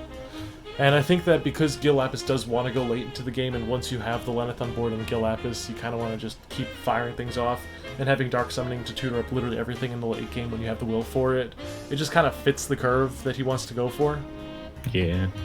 As far as the card goes, it's really good, but it's limited to Gil Lapis in terms of how good it can be, so I give it a 7. I give it a 6. Yep, cool. Demon of the Black Moon. Not Lilith. Nope. It's a minion and a demon. It flies. It's got 2 costs. It's a 6/6. Enter, put 2+1/+1 counters on target J resonator. Do the when same this if it's card is- revealed. Yeah. Guys, thanks for Yeah. watching this video. I just want to let you guys know that this This video thing is sponsored by doesn't impress District. me, really. Before you say anything like, Carlos, If you're it had sellout, quick sellout, cast, though, sellout, no. sellout, sellout, Let's not even sellout, talk about sellout. that. I'm not a sellout. But, bad. I would never yeah, I promote give a it a 2 product out of to you 10. guys It's that I just don't kind of think is mediocre. worth your time Yep, or I whether agree. it's related to my videos. Speaking of, DistroKid is oh, I forgot that they probably gave essential Lilith the services minion tag. What DistroKid does Oh, yeah. is What a they buff. allow me to What a license buff. video game covers Now it's for bothering me that I the realized the best minion part and about demon are it is that reversed they let between me get the songs this onto last card and iTunes this card. Oh, I don't like that. So if I'm just sitting at my desk, She does the same exact thing that you did before. Yep. The fact that you can use the moon from World Ender to play her, I didn't even realize she was a minion now. So that does it skew my 2-star rating that I gave her? No. Yes, it's now 3. Spicy. So No, what it's about still 2. rating having a full art version of this card? I mean, that's already high enough as is. True. I forgot that she was wearing like half knee-high stockings. This is very Japanese, or This might be one of the most Japanese arts. Although Matsuri Yoka does good stuff. Anyway, next. Distortion of the Phenomenon. this is the card I was talking about. Yep. Trigger an automatic ability of a ruler named Gilapis. If you control Limit Broken Allosaurus, trigger an automatic ability of a card named Gilapis instead.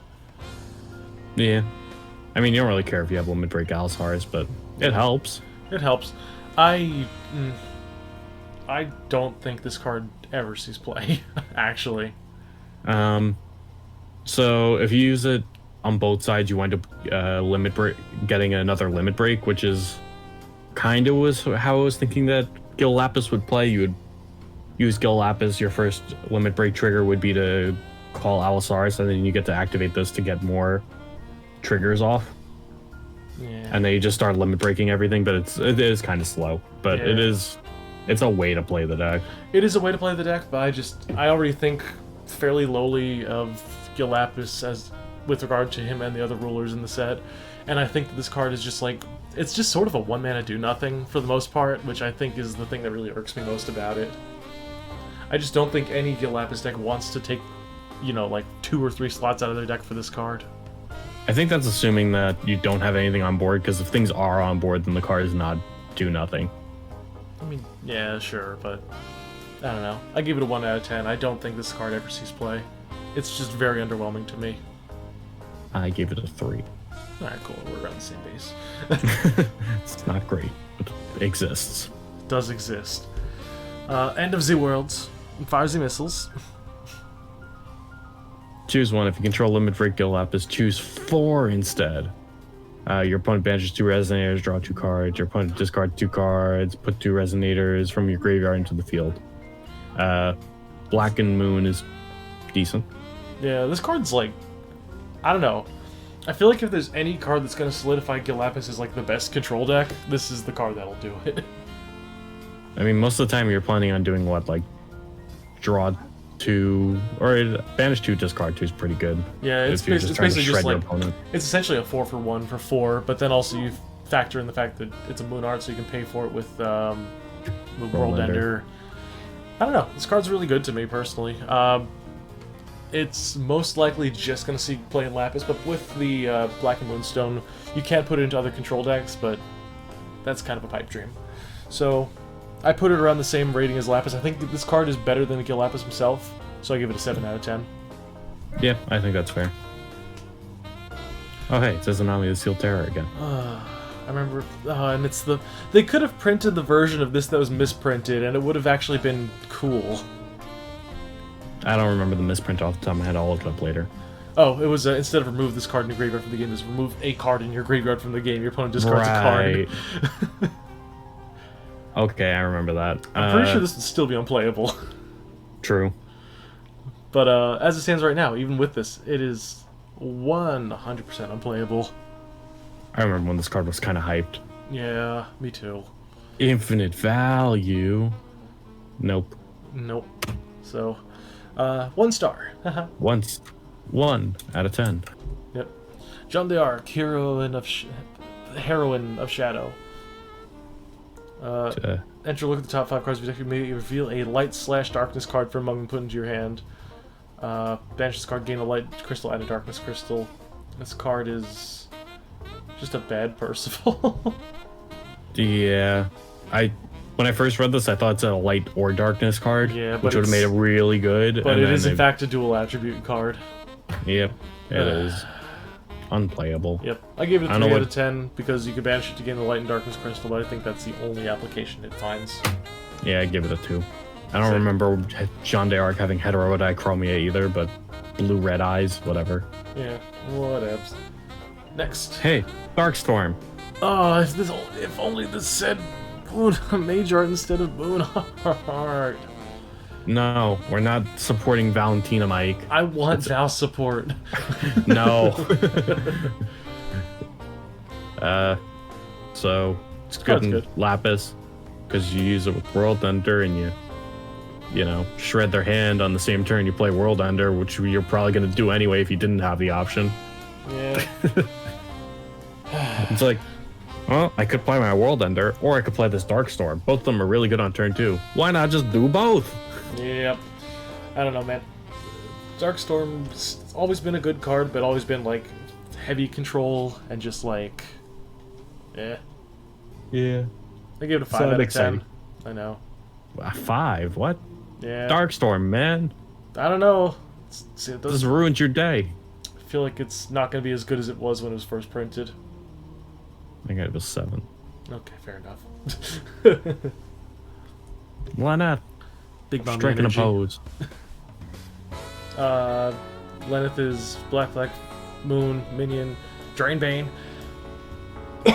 If you control Limit Break her, she gets Flying, Barrier Resonator.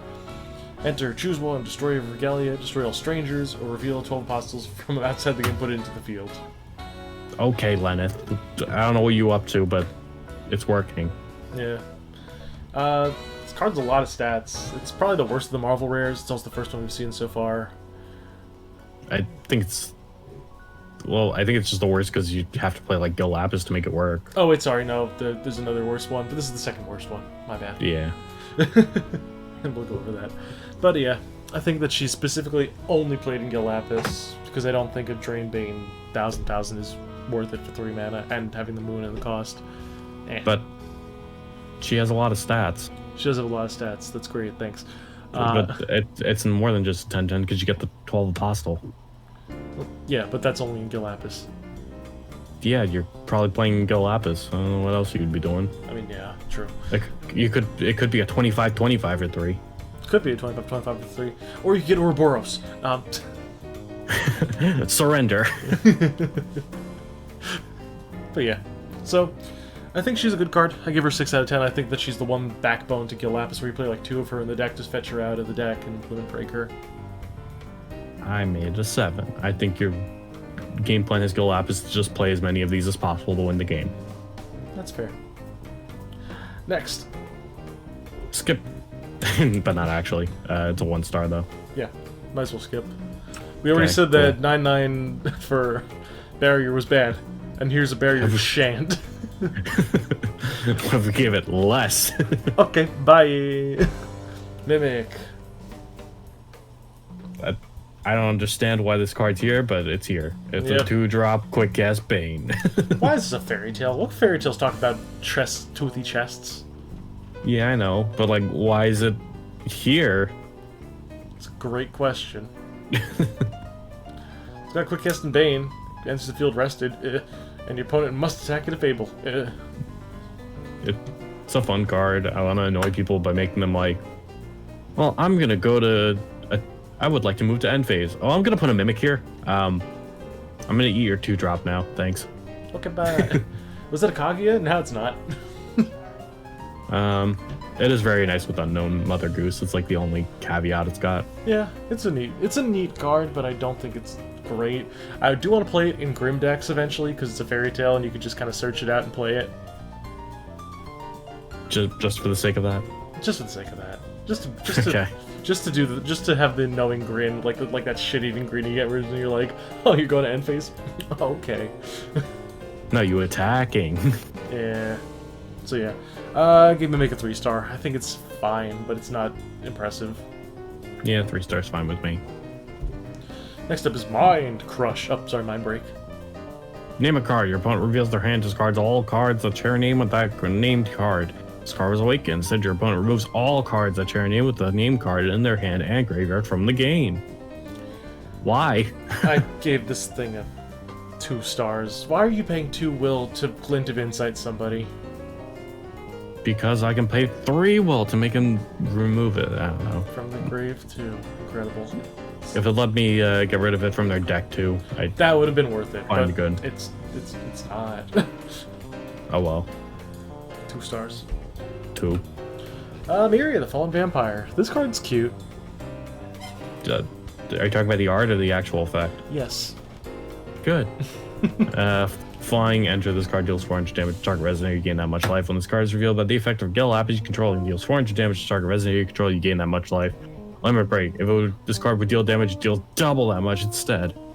Yeah, this card's pretty neat. The deal damage and doubling that doesn't just apply to the damage she deals on enter, it also deals her combat damage, which is kind of cute. So, I don't know. Yes. Okay, good. Yeah. I thought you were saying that, like... I thought you were saying that she had, like, drain or something. I was like, huh? Wait a minute. No. No, it's just like, if she attacks, she's like, alright, cool, I'm gonna attack your 400. Psych, it's 8. I wish she just had drain, and then we could have removed, like, 6 lines of text, but it's okay. Yeah, it's fine. But yeah, this card's decent. It's something that you maybe plays like a 1 or 2 of in the Gil Lapis deck for a little bit of extra sustain, but otherwise, it's just a good board. Yeah. It's just a good board tool. It's a vampire, so if we saw Mikage's artwork spoiled in the Epic Cluster. Alucard support. Oh baby, don't make me beg. But yeah, I gave her a 5 out of 10. I think that she's a decent early tempo tool, but again, I don't think super highly of damage-based removal. Yeah. She's a 4/4 that deals 4, so I give her a 4. That's 4. 1 pair! Sorry, fair. Yeah, 1 pair. So 1 pair is actually probably the one thing that makes me think Dark Alice will be decent. Quick cast, gain 2 light and 2 darkness crystals if it was awakened by revealing 2 cards share the same name from your hand, which is definitely more possible than 3 of a kind.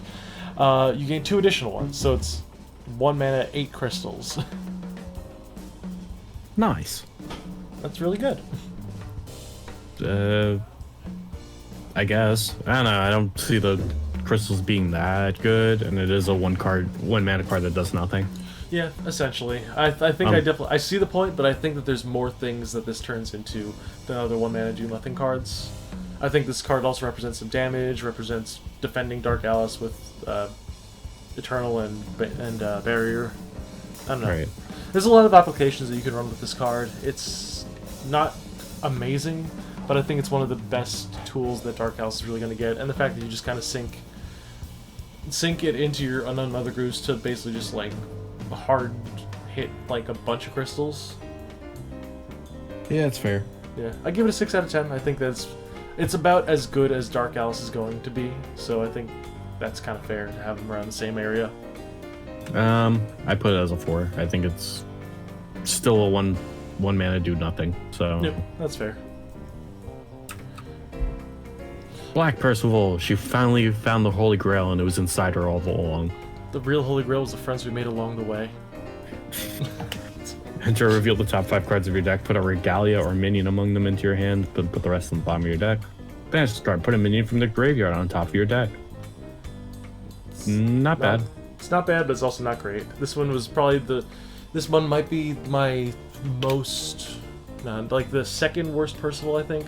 I think the green one might be a little bit worse just because it's so niche in what it grabs, but this one is definitely good for specifically a Gil Lapis deck because getting extra minions is nice, and having a way to restock your minions, even putting it on top of your deck is really important too, because like you could just sack this and then flip Gil Lapis to grab whatever you need. I mean, think of the deep draw potential. You need to find one specific minion in the bottom of your deck. You have as much will as you need. You have a Percival in grave and you have 1 in hand. You play the Percival, you sack it to put the other Percival on top of your deck. You look at the top 5, you don't see it. You take the Percival that you put on top of your deck, and you just keep repeating that process until you get to what you need. Yep. Also, the fun fact is that as you mentioned, the Percivals can go infinite, so Tree has another way to gain infinite life in Wanderer. Wow. Thank God it's banned in Conqueror. Good thing, too. I give this Percival a 4 out of 10. I think it's niche in its applications. I think it's maybe like a 2 or 3 of in Gil Lapis. I don't think you want to go more than that, really. I gave it a 6 for those same reasons, that being a 2 or 3 of in a kind of bad deck is good. Okay, that's fair enough. Next up, Pitch Black Moon. We're not even going to talk about this, because this card was literally just like, oh no, I gotta play this if I'm playing old Gil Lapis back in the day. Oh, it's a dead draw. And then it's like, okay, cool, let's reprint it, but you can't search it from deck. Good. I didn't want to anyway. Thanks. Bye. It's a 1. Yep, easy 1-star. Pitch Black Minion. Enter. Limit break a card. It's a 3-drop 7/7. No, thank you. Yeah, I give it a 2. 1. I think I gave it a 2 just because like it lets decks other than Gil Lapis get limit break stuff, but like At what cost? at 3. Everything. Yep. Save the Queen. Similar story to King of Kings, where it was like bad, but this one is probably a little bit worse just because it's got the the 4 cost on it.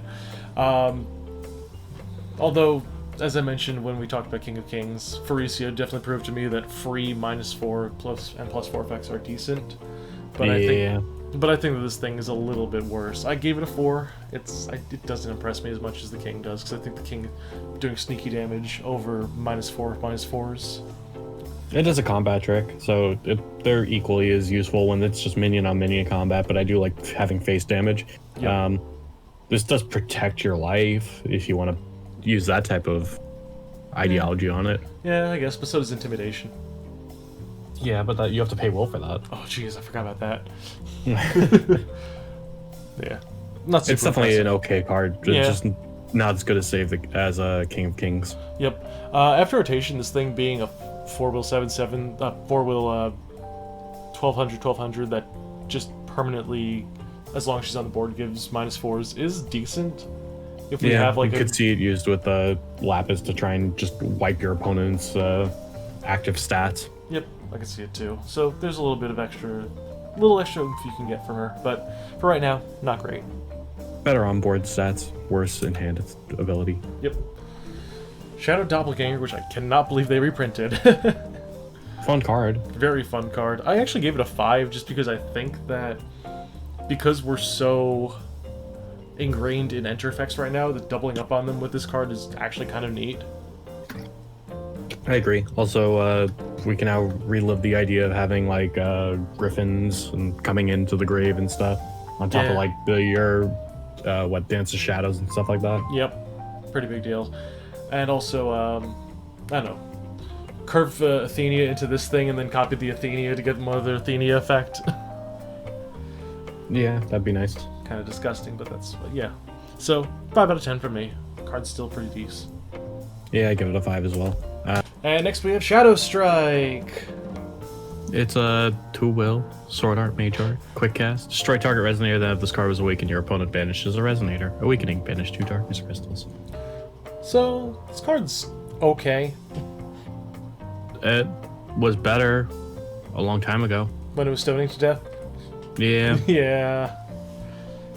I mean, sure, having it be a Sword Art Mage Art is cool, but like, it's 2-will to destroy something. We have 1-will, remove it from the game. Yep. And then the fact that you have the extra effect with the banish 2 darkness crystals. If you're banishing 2 darkness crystals, more than likely you're playing Dark Alice. And if you're playing Dark Alice, you have a light and darkness version of this that destroys target resonator. So like, I'm not sold on it, but it's okay. And because it's both Sword Art, Mage Art, and it's cost 2. I could see it being slotted into a few different decks, like obviously Rizard, Valentina, and Malgus all have potential with it, but I'm not totally sold on it, so I gave it a 4 just for the mild potential. Yeah, I'm definitely with a 4.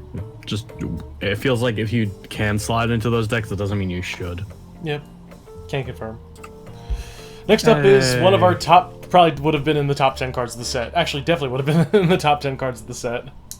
I don't know, it might not have made my top 10, but it is a 10. It's a Shadow 10.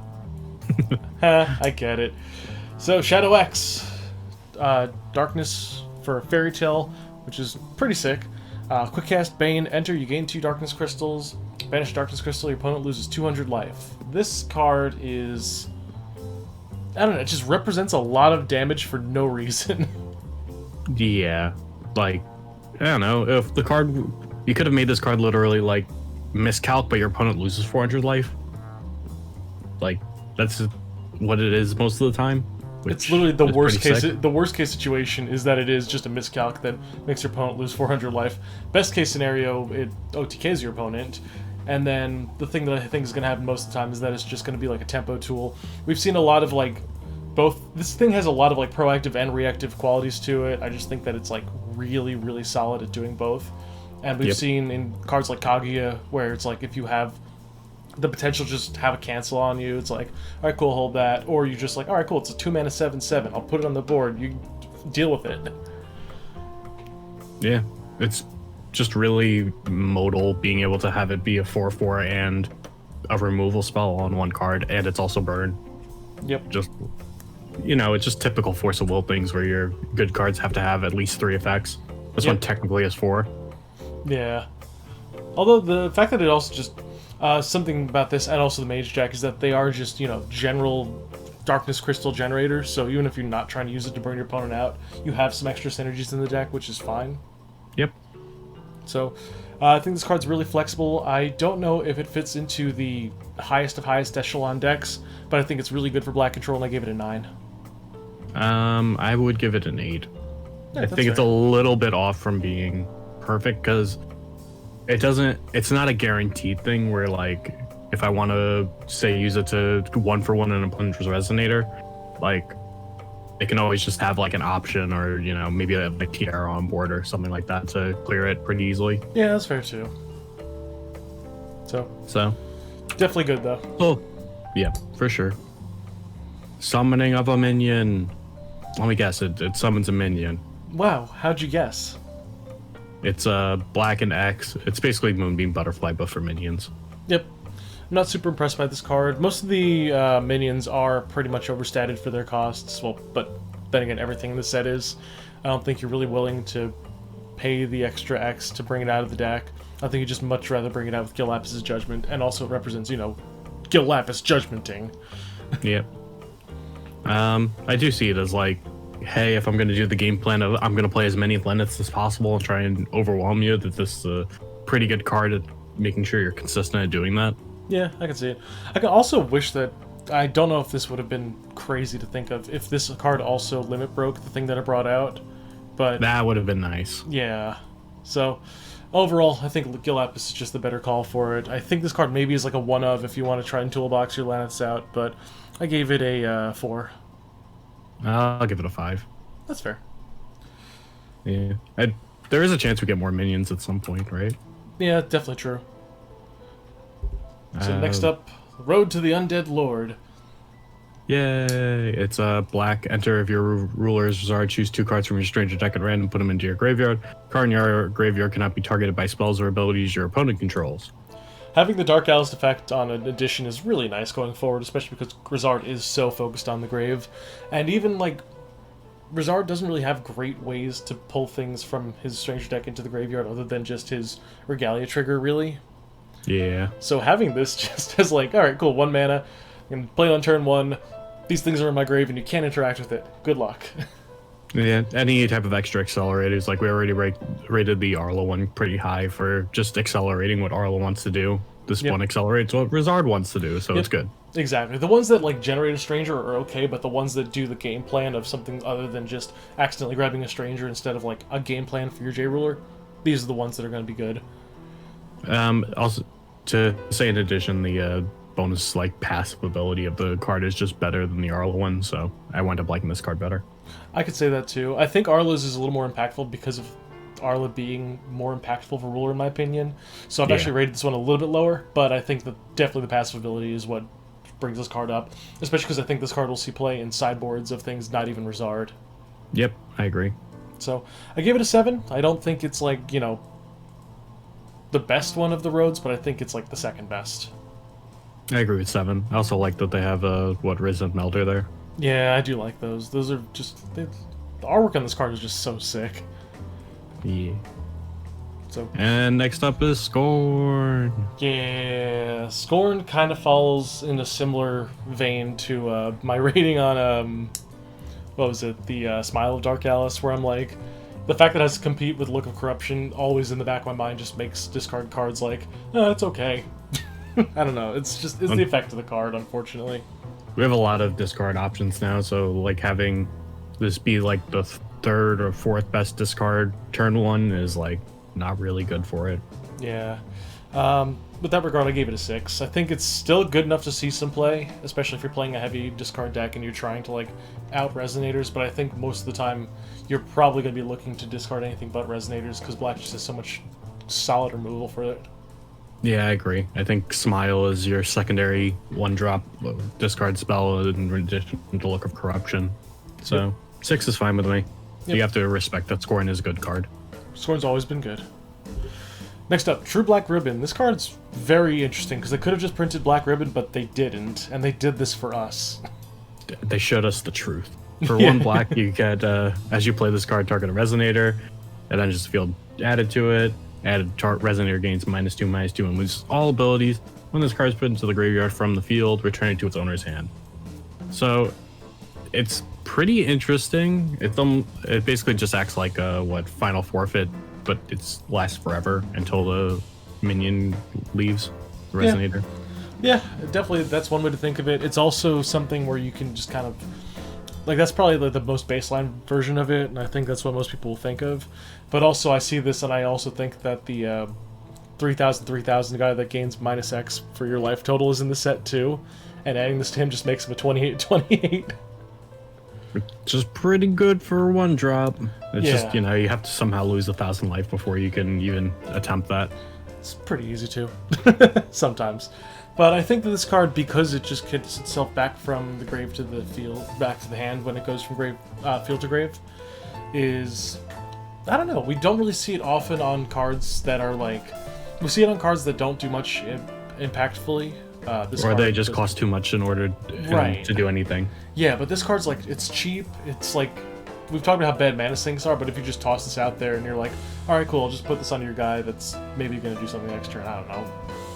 It's definitely something that you could see in sideboards. It just more or less depends on what types of cards that we're trying to get around. Like, if we're in a meta where like a card like Arthur Pendragon is good, this card starts being good. Until you realize you can't target it with darkness effects, but whatever, that's fine. You know what I mean. Yeah, I know. It's just like those type of passive on-field effects. Maybe like Tsukiyomi Noble. Yeah, Since Noble's that's- a big deal. If you go into like Wanderer Abdul Hazred, having this dance rate is decent, so it could be a really nice sideboard card in especially Eternal formats, but right now with how focused New Frontiers is on enter effects, I think it's probably a little bit too slow, but maybe see some sideboard play or some janky combos with the Death Shadow clone, essentially. Yeah, I could see that. Yeah. Overall, just based on how much I think it's going to do, I gave it about a 3. I don't think it's fantastic, but it's possible. I gave it a 4. I think it's a solid sideboard card in general. That's fair enough. Moving on. Scarecrow. Scarecrow. So what Card's if we not gave good. you a what if we give you a one-drop fairy tale with Bane and then didn't give it quick cast? Or damage options, or the ability to attack. Or, so, I'm sure everybody can see where we're going with this. This card got power crept out of its own set. Yep, and I don't know, I compare this card a lot to Patchwork Frankenstein that got overhyped when it first came out and wound up being a bad card because like, wow, look at how many stats I can push out on turn 1 or turn 2. And like, it's just got way too much of a detriment to even do anything. I think this card's a little bit worse than Patchwork in my mind, because Patchwork also had, like, weird synergies. There was a time when I played the Imul Patchwork deck that just untapped him manually. Yeah. So, I think he had some options there. You see this card and you think to yourself, oh, it'll block something, and then it's like, who's attacking into this? And you're like, I can Black Ribbon it! And I'm like, congrats on your 2-will 7/7? 7/7. Yeah. Overpowered. Gross. Yeah, it's a really weak card. Yeah, I gave it a 2. Being the most pessimistic that I can. If we're in a format where everyone's attacking with like 8/8, and you play a 1-will 9/9 on turn 1, they're probably having a bad time. But what deck is doing that? I'll give you a hint, it's none of them. Yeah, I was about to say. Athenia, oh no. This card's bad. Yeah, if your opponent's playing Athenias, this card's broken. GG. Perfect, that's all we need to know. So I gave this card a 2. Yep. Agreed. Next up is World Ender. Wow, it's a Regalia. Yep. It's a 2 black mythic. Jailer gains imperishable, which is a good keyword. You can produce 2 wills in any combination of black or moon. Spend this will to only play the God's Art abilities, minions, or moon arts. So, World Ender, I think, is better than Lapis in terms of its impact as soon as it hits the board. Obviously, it's good to have Lapis's Regalia trigger with it.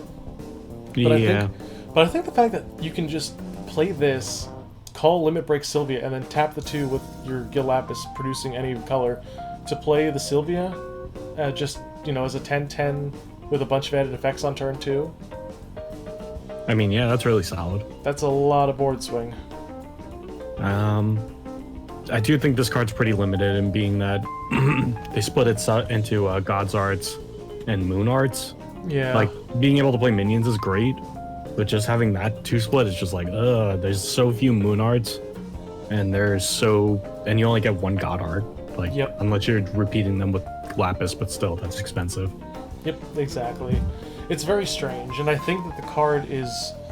I'm glad it's designed this way so that its limitations actually, like, make you think about playing things instead of just be like, alright, cool, it produces mage arts? Yeah, I mean, it's different, and that's something that we kind of needed, because a lot of the Regalia are pretty samey in terms of, like, it does sword art, does moon art, it does mage art, it good. We have all these cards. Pretty much, yeah. But there will be some consideration to just run things with this card just because of it giving the tag imperishable, because that is a very good keyword for G-Roller-centric decks. Yeah, there's not a lot of Darkness Regalia triggers right now. I think Gil Lapis and Rizard, I think, are the only ones, because Valentine, I believe, does for water. Yeah, and Machina does water, and Melgus does fire, I think, if I remember right. Yeah. Yep, so there's not a lot that really triggers off of this. It's mostly specifically a Gil Lapis card, but could potentially see maybe sideboard picks if you're worried about Black Moon Prey, I guess. I don't know. Doesn't Dark Elves trigger? Does she? I forget. I forget if she was Lighter Darkness. I think she does. Nope, she's somewhere back on there. But yeah. Yep, she triggers for Darkness. Perfect, okay, so you can give your Dark Elves imperishable, which is pretty neat too. Which is good, because she's Protect the Castle. Yep. I give this the same rating that I gave Gil Lapis. You gave him a 6, right? Yeah. I actually gave this a 7 just because I think the triggers it gets with Sylvia and the fact that it produces 4 stuff like, I don't know, Darkstorm off of this thing seems okay. It's just like, I think the card is... Oh yeah, I forgot that's a moon art, it's not a mage art. Yeah. I I also rate this card slightly above Gil Lapis just because I think it also sees play outside of Gil Lapis. So that's my logic there. That's fair. I still think this card's at the strongest in Gil Lapis, which is why that's where it peaks in its power level. That's fair. Cool. So, hey, that's it for the darkness cards. Yep, now we're on to... Oh god. Here he is. Everyone's favorite vagina monster that stopped being a vagina. Yeah, now he's just a weird betentacled goop. It's Adam Browley. Thank God, I love this boy. He's all 5 colors. He may reveal any number of stranger resonators that combined have the attributes of light, fire, water, wind, and darkness from your hand rather than pay this card's cost. Enter. Gain 600. Your opponent loses 600. This card deals 600 to a target resonator. Recover target magic stone. Draw a card. This card's so weird. Yeah, this sort of reminds me of a Identity Crisis from the Unwilling thing that we did. Yeah, we still need to make a video on that. I know, but it Another time. does everything, and unfortunately, it's kind of hard to hardcast. Like, very, very hard to hardcast. Yep. But you can cheat it in with resistance. You can. Also, depending on how many... we have a few different dual color strangers too, so it's not like you have to have like 5 strangers each of one different type. You can have multiple, like 3 of them that have like It's a minimum having 3 strangers in hand, though, Yeah. which is quite a bit of. It's quite asking for quite a lot, and then like you have to have 3 strangers, not want to play them until you hit your Adam Brawley, and then use them, and then reveal them to play the Adam Brawley. Yeah, it's definitely a weird system to try and make it work. Like I don't think he's totally unplayable, but I think he's just like his identity crisis not only goes to his effects, but also to how he has to be played. Because I don't think this is the card that you want to cheat in with resistance most of the time. I think it's fine to cheat him with resistance. It is it's only like what, 1 will? Yeah, 1 will to play a 6/8 that swings 12 life, draws you a card, and possibly kills something. Yeah, it's not terrible, but it's, I don't know. It feels iffy right now. I think that, like, if you're not just cheating in Ouroboros to kill somebody, it's like, eh. It reminds me of like doing spinning myths into like a frig when you don't have all the targets. That's pretty true, too. And also, this can dig you into your deck to find the Ouroboros for the OTK. Yeah, I think it just goes in that deck without saying. Yeah. But I don't think it's really, like, the glue that holds the deck together, so with that Also regard... Oh, yeah. Go ahead. Also, in the way 12 protected deities work in resistance, because you're probably casting the resistance with Caduceus, you keep having the resistance come back. Yeah, that's true. If you're playing the Lenneth version of the deck, that's pretty accurate. Even in the non-Lenneth version, you still play Caduceus. It works. Yeah, I guess. It definitely like tries to hold that deck together as a resistance deck.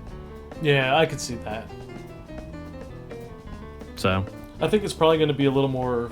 I think you're going to see the Caduceus resistance deck a little bit more after rotation. I think right now it's probably a little too weak, and I don't think Adam Brawley fits the mold. it's fun. It's super fun, but for that reason I had to give it a 4 for now. I think it's going to be better later on, but... The I give it a potential's there. 5. Yeah, potential's there, but maybe not just yet. You'll I'm have just your gonna time play on it, 12. Brawley.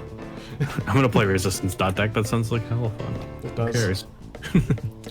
Next up, Alice's World of Madness. It's a reprint, and definitely less impactful than when it came into the game before. Especially because when it came to the game before, Feats and Gwyber and then Feyre decks became the meta. Basically, it always had a point of just killing tokens. There's not been really much in terms of like token generation. Except for The Machina, I big- guess. That's what I was gonna say. It was Yeah. like this is something that white-black just sides against Machina to almost cancel out that deck. Yep. So, Because that deck has to go so slow if you can't just cheat into machine tokens for free. yeah, exactly. I'm not sure if this will actually see play right now. I think it's probably too weak at this point, other than exactly that situation. So, I don't know. Not really much to say about it. It's a reprint. We know the card's history. I give it a 3. Yeah, I give it a 4 because I also think that there is a chance that people are going to be trying to just neg everyone's boards after rotation, so this kind of card fits that game plan pretty well. Yeah, I could see it too. That's actually really important to think about too. So, Oh, and also this can be cheated out with Sigurd. That's another interesting thing that we can think about. I yeah, almost forgot about that. never forget about Sigurd. True. So, I don't know. I'm not convinced on that yet, but it's another thing. Yep. Moving Well, on, we have Attack Stance. He about to karate chop Yo in the neck. He really does just karate chopping. It's a red-white edition mage art. Quick cast, enter. If you don't control another card named Attack Stance J-Red designators you control, gain +6/+6 and Eternal until end of turn. When a card named Defense Stance, Magic Stance, or the Final Stance enters your field under your control, banish this card. This card's card is really good. kinda, it's so nutty. Yeah, like, oh. Like, we've had stuff, like, I've made so many decks where Sprint of the Beast Lady is the win con, and that costs 1 more, doesn't give Eternal, and does not have Quick Cast. This card, like, it's just a board buff you'll play before your untap, and you're just like, alright, cool, I've got Attack Stance on board.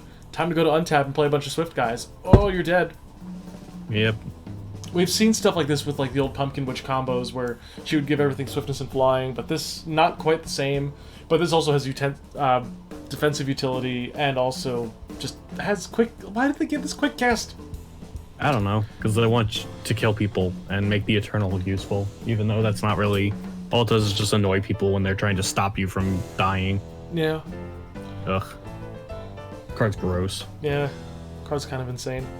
Right now, the weirdest thing is that I don't know what deck it currently fits into, but I feel like it's good enough to make a deck. But for that reason, it's currently an 8 in my mind. I don't know if it's going to go up higher than that. It could potentially. It's got a lot of really, really good potential uses, but I haven't seen it yet. I gave it a 7 because I think the colors are a little weird for it. That's what I was thinking too, yeah. And the type of deck that this wants is like, I want to like cycle cards. I want to play cards like Herald of the Ocean Lady and stuff like that. Like things that just draw cards and then you play this to get your tiny idiots to swing face hard. And I don't know if we have those cards. True. I do think that this card has a home in like quick cast red decks. Like we have like the Gatekeeper of Elsevaria just being a pretty big idiot, honestly. Yeah, you have that idiot. You have Dark Alice being in this color. Yeah, Dark Alice is also an idiot. And also, if this thing sticks on board, you have it to sacrifice to Dark Alice after you've used it. Yay, more draws. So, yeah, this card's really good. I definitely see people experimenting hard with this thing. And they should. Yep. Next up is Avatar of Strangers, which is a chant. It's not a resonator, despite the art and the name. Yeah, I don't know what they're going with there. Blue-white, as an additional cost to play this card, remove a Stranger Resonator in your graveyard from the game. Put a Resonator token copy of the Stranger Resonator removed by this card into the field. Why is this not a black-green card? Because it's Magna colors, because Magna's kind of blue-whitish, even though he's 5-color. Yeah, but I don't know, man. This feels like it would fit really well into a deck with Rizard's edition, his Road, and then you just... Oh yeah, definitely. And then you just see it and you're like, oh, this... What? Why? Who? When? What? What if we make it the opposite colors to what you need? It just makes no sense to me. Like, the card's cool.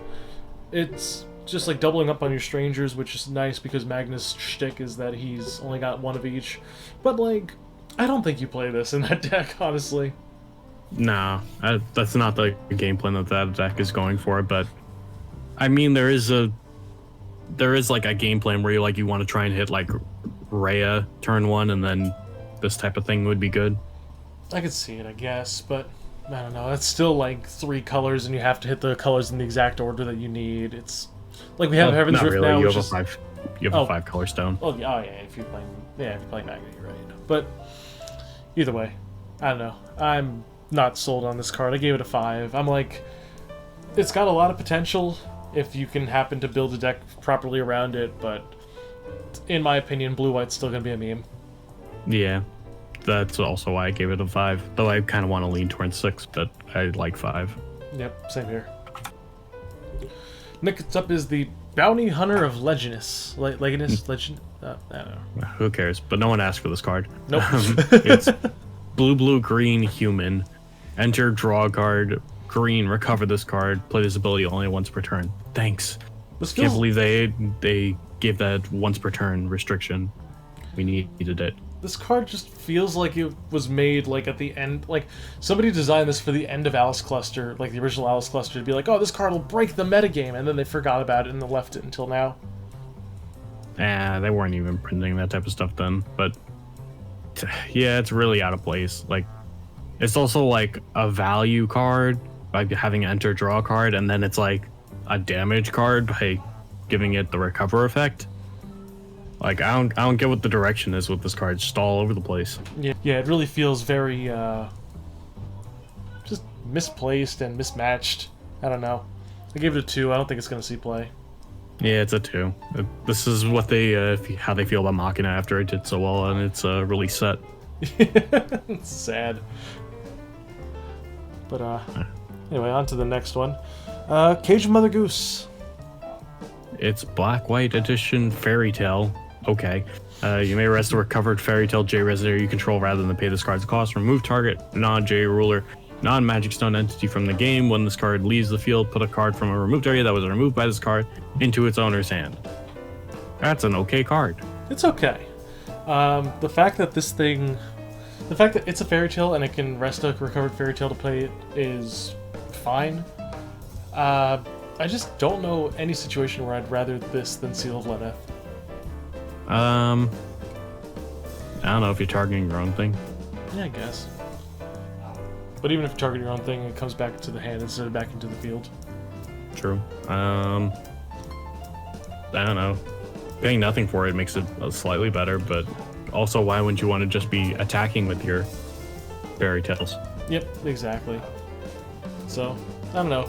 This card seems a little out of place to me. I think that it's trying to get into design space that Seal of Lenneth has had pretty much the market cornered on since it was released.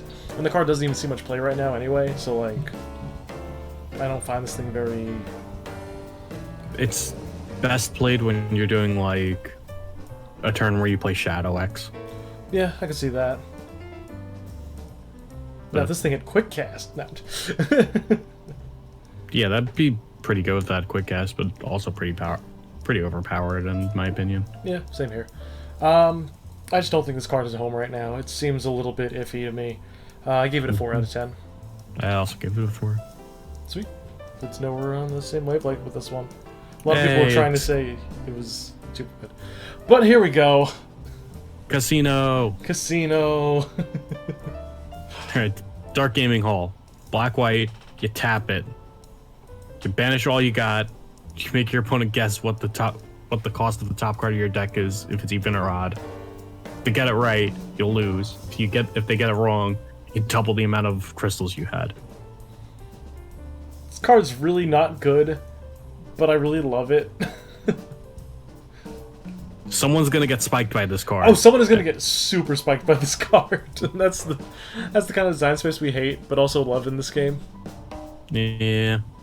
I don't think this card sees zero play just because it's brought out for free, so it's kind of a deck thinning card by a card we'll see later. But it's definitely not great.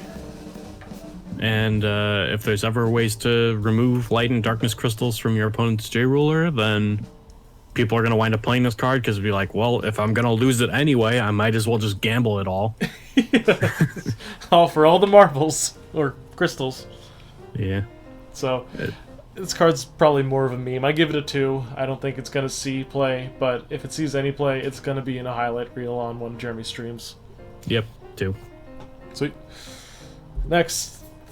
Seal of Wind and Light. Seal of Wind and Light. I joked about having Seal of Wind and Light reprinted as a mage art, and then they're like, oh, okay, we could do one better. Here's a second one. And it's also doesn't leave the field.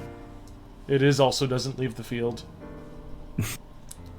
Yeah, so the main issue with that is that any deck that was trying to run Kaguya was going to be running like things like Bastet to bounce them and get more of them. What if we gave them another thing that they could bounce so that they always have options to bounce their cancels? This card's so gross. Yep. Obviously the effect is enter if you don't control another one, cancel target spell, and then if you have another stance, you banish it. This card's actually insane. Seal of Wind and Light as a mage art. In other news, Seal of Wind and Light was a great card. Yep. Turns out green-white being a cancel color is good. Yep. Joe, I don't know about you, but I give this a 10 because it's actually Seal of Wind and Light. I didn't even think it needed to be said. Yep. Next up, actually Lumia's Judgment. Yeah. But it's a mage art. But it's a mage art, so you can pay for a little bit extra. This card's so... this feels just out of place, but also all of Magnusport has been like kind of out of place. I don't know. I like using this caduceus. Yeah, that's true. One important thing to note about this actually over Lumia's Judgment is I believe Lumia's Judgment removed everything all players control. This one only removes opponent controls. Oh, that is very nice. But it's not X or less, so... who cares? Give and take, yeah. Everything in this game is 1 or 2 costs, so just make your pick. Yep, exactly. I don't know. Not super keen on this card. I think it's way too expensive. I gave it a 2. The main use of Lumia's Judgment back in the day was token removal because it was 2 costs to destroy all the tokens. And Death Scythe removal. that too. It would also remove Death Scythe and all the regalia from the game, which was a big deal. So having this card not do that is not as good, and not having those targets to hit makes it not as good. Yep. So, 3. Yeah, that's fair. Next up, the Exorcist. Of Certo. Red, black, 1 for an 8/8. Pay 400 life. This card deals 200 damage to each J/Resonator. Great. Why? This is the final battle you were looking for, Mike. This is the final found battle. This is one of those. Is it good? Absolutely not. This card's Terrible. It's terrible. I see niche applications for it, but like really, really niche. Like Invitation to Purgatory, you're Satan, and then pay 400 life a few times, clear the board, and then have a bunch of counters on him. That's it. That's all I can think of. I see this card and I'm imagining a board where I suddenly get wiped by this card and my opponent's just dead. Yep. Pretty much. And it kills itself if you're going that deep. I don't know, if it said pay 200 life, deal 100 damage each for J-Resonator, I actually would have thought it was a little better. Yeah. Just I wish it was each other J Resonator, so at least I'm not killing your own Exorcist Absurdo. Yeah. I'm already paying 3 for it. Let me not kill it. Yep, exactly. It's so mismatched. I don't get it. But I don't think it's totally unsalvageable. It's just very not good, and I gave it a 3. I gave it a 1. Oof, even worse. Nice. Because I actually think it's a detriment to have that card in your deck. That's fair. Fafnir, Stranger. He's a 4 cost with 2 black, 1 red. He's a dragon, 12/12. We got Gwyber stats. Okay. Oh, baby. Flying, choose Otter Eve and destroy all other resonators with a total cost matching your choice. 0 counts as you. Damn, they gave a stranger actual vanilla creature stats. Yeah. I mean, it is a board wipe on its own. Yeah. Sort of. Yeah. It's not good. It's not good. It's like, sure, if you get it off of like Melgus, you can just be like, alright, I'm gonna call this. Okay. Boom. But, Yeah. I don't know. I'm not sold by it. I gave it a 4 just because like its stats and a board clear that you don't mind getting off your stranger deck, but I just don't think you actively look for it. I gave it a 3 because I think it's pretty. It is pretty. It's nice artwork. Gotta love that. I definitely didn't give it extra points for its stats. Absolutely not. Next up, Faithless Summoner. This is our Valentina support for the set. Yeah. Because it's going to steal things, right? Blue-black, pay X and tap it, gain control of target resonator with total cost X. As long as this card is rested, you could choose not to recover it. It's Boat, but but a resonator. It's Boat, but you steal it instead of tapping it. Incredible. Well, when you put it that way, it's not the worst thing in the world, but then you look at the stats and you're like, this is not good. And then you realize it's easier to remove than Boat because it's a creature, and then it's like... Yeah, how do I keep this thing safe if it's staying rested all the time? Yeah. This got big titty. Does it? I don't know. The art's kind of ambiguous. It is a little ambiguous, but it's whatever. Heals. Well, at least we can confirm she has heals. Yeah, I give her 2. Yeah, I agree. Next up, Grand Cross Reincarnation. Points for being the busiest card in the whole set.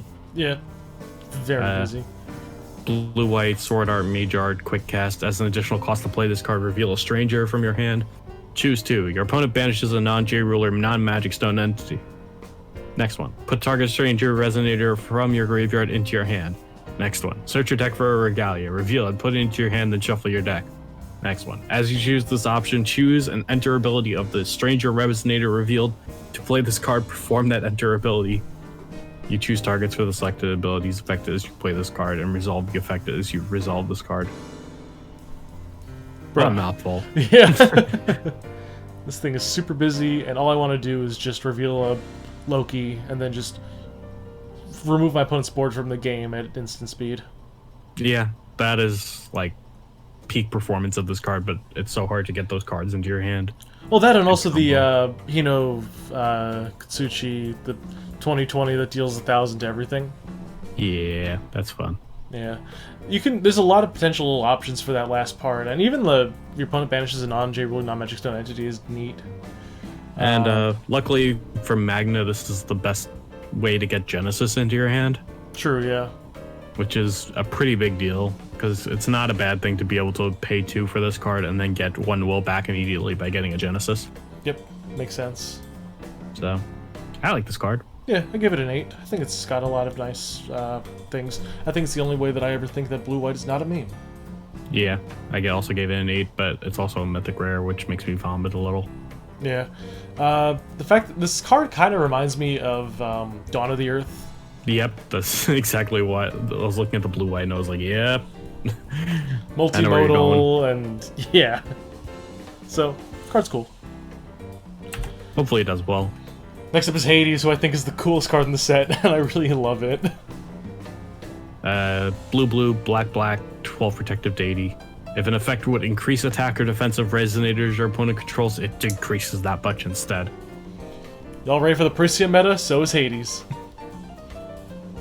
What if I just ruined them? Yeah. I don't know. Hades is really sick, actually. I like this card a lot. It's probably too slow for any given metagame right now. He's big, he's clunky, but he is a 12 protective deities. So you do have combat tricks where if your opponent buffs their thing to kill you, you just flash this in, block with it. They lose the attack and defense. Yep. I do just have issues with this card being so thick. Yeah, he's pretty thick. Paying 4 for this card is terrible, and trying to keep it on board is kind of terrible, and you know, cheating it in is pretty good, but it's opposite colors of resistance, so that doesn't bode well for the card. It's tough to really consider it. The 10-10 stat line is just not good enough for its cost at this point in this game. But yep, it's whatever. I think he's a sideboard card for the most part if you're trying to really spike a certain matchup, Prisia. But otherwise, eh. Yep, that is basically all you got. Yep, I give him a 4 out of 10 because I think he's got niche sideboard options. 4 for the 4 drop. Makes sense to me. I'll give it a 4. Nice. Next up, Hoenir, the Bishop God, Stranger.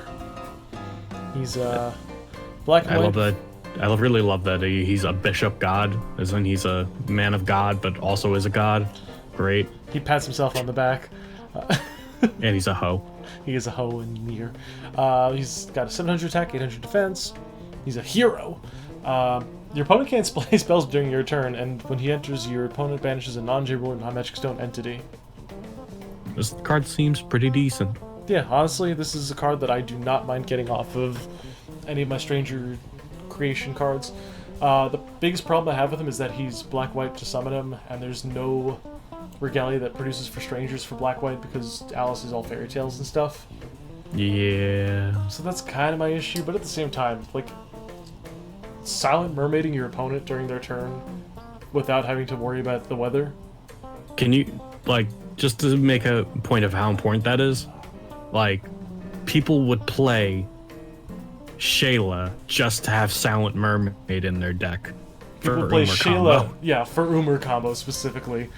Good old Lachlan. Yes. Shoutouts. Shoutouts. This card's really good, and I think that it's probably going to be one of the best tempo Strangers we're going to see. I think this card definitely makes its way into the main deck for Magna. It just hurts itself so much that it can't be played by Regalia. Yeah, but I give it a 6. I think it's got its own niche. Yeah, I agree with a 6. If it could be played by Regalia, I would be able to like bump it up to like an 8. Yep. But oh well, it tried its best. Exactly. Next up, the most unfortunate rating I've given in this whole set, because I really love this card by concept. But I want to cheat it in. Anyway, it's a Leviathan. White, blue. Quick cast. Banish the light magic stone. Change the target of a spell or ability with a single target. Banish a water stone. Change the target of a spell or ability with a single target to this card. White, put a light magic stone or water magic stone from your graveyard into the field. I read the first line, I was like, man, this is pretty cool. And then it said the same line basically again. And I was like, oh, okay. I don't need it twice, but thanks. Yeah, the design in that part is very strange. I think the card's one of the coolest general control concepts we've ever seen in this game, Yeah. but having a magic rebound on a big body isn't that great. And why does he have quick cast instead of flying? I just want to know that, because we can already quick cast For him real? with resistance. Why doesn't this dragon have flying?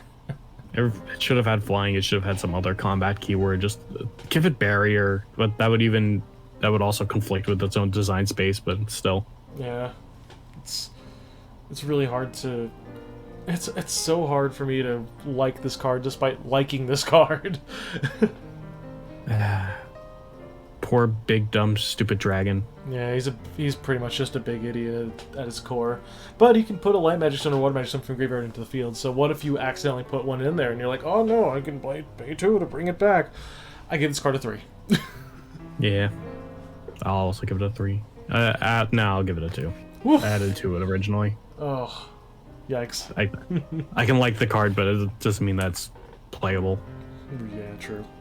And next up is Wild Pyromancer's big brother. He's a little mad. Yeah, who combos with him. He's a red-black minion. Quick cast, enter, destroy all damage resonators. So, I actually didn't realize this was a minion the first time I read it, so that's actually kind of interesting. But, I think the biggest thing about this card, obviously, the Exorcist, and they're like, oh, pay your life, and then you can go into the Mad Pyromancer. Ooh, destroy damage resonators. And then you're just Wow, like, I'm gonna pay 5 to destroy the whole board. and then you realize that you can just kind of, I don't know, play other things that deal damage. Like, I want to play this in Wanderer really bad with Mikage, just because I want to be able to ping things down before untap, and then just... Mike, you're forgetting about the best card in the set. Magic arrow? Yeah. Okay. I'm gonna arrow, and then I'm gonna mad pyro, and it's I'm gonna gonna be a arrow, full clear. and I'm gonna arrow, and I'm gonna arrow, and I'm gonna arrow, and... I don't think this card sees any real great play in New Frontiers. I think it's just like... This is another one of those cards that I wish had more stats, and then was a stranger instead. Yep, that would've been Because sick.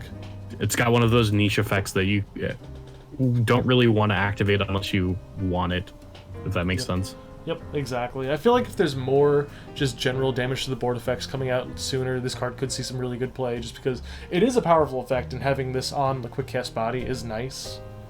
But Yeah. for what it is right now, I think it's just a 5 out of 10. I agree. Magic Another Stance.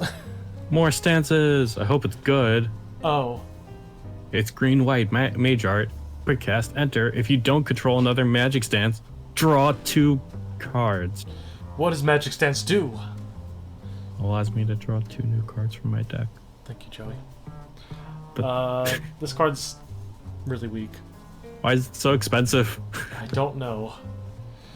Like, we've got 4C, which is blue to draw 2 and not quick cast speed as a mage art. And then we're just like, okay, now we're in 2 colors, so it's going to be the same card, but it's faster. But it sticks to the board. Yep. I don't know. Got it. Why would you ever play this over defensive stance? Why would you ever play this card in general? I guess if you really want to draw 2 cards and want to get your defense stance off the board, Yeah. even though you shouldn't, because you just bounce your defense stance back to hand. I mean, after rotation, this will be the best way to get it back, because I don't think we have any other edition bouncing effects. Nah, we don't. But Yeah. So, with that regard, I gave it a 5, because I think it's just better than 4C, and it has certain applications, but nothing good enough to let it see much play. I gave it a 4 if Arla's Regalia was able to produce Will for Mage Arts. I'd like this Oh, card better. Yeah. That's a big deal. Next up, All right. Magic Storing Golem. It's blue-green, and you can banish it to produce blue-green. It's a 6/6. I don't get it. Who made this? Just why? This is for your Mariabella deck where you turn it into a stone and then use that to play this, and then you carry it into the next turn. This is definitely made by someone that likes deck building games. Yeah. Makes sense. But like, seriously, what's with all the Machina hate? I don't know. The fact that it is banish this instead of tap and banish it or do anything like that is kind of interesting, because you can swing with it. Like, even on your turn, like your determination turn, this is basically just free damage, It's true. which is kind of like- cute. I like zero will 8/8s that can swing at my opponent's face. Yep. I don't know if it sees much play. I give it a 4 just because of that specific niche, but I don't think it's that great. I had lower, but I will respect that niche and give it a 3. Cool. That's all I need to know. Magician of Elstavaria. Why does this card exist? It's a red-white 500, 800. Remove the top card of your deck. This card gains plus 500 attack until end of turn. Play this only once per turn. It's really good in Allosaurus, Good. the original one. Great. And by really good, I mean below average. Yes. It's just, why Make is- it a not once per turn ability, you cowards. Yeah, let us OTK somebody with this trash. At least I can remove my whole deck from the game and then lose. I'm trying to understand what the words are in these magic circles, but anyway, this card is a 2 out of 10. All I see is the vibe. Yep, the vibe.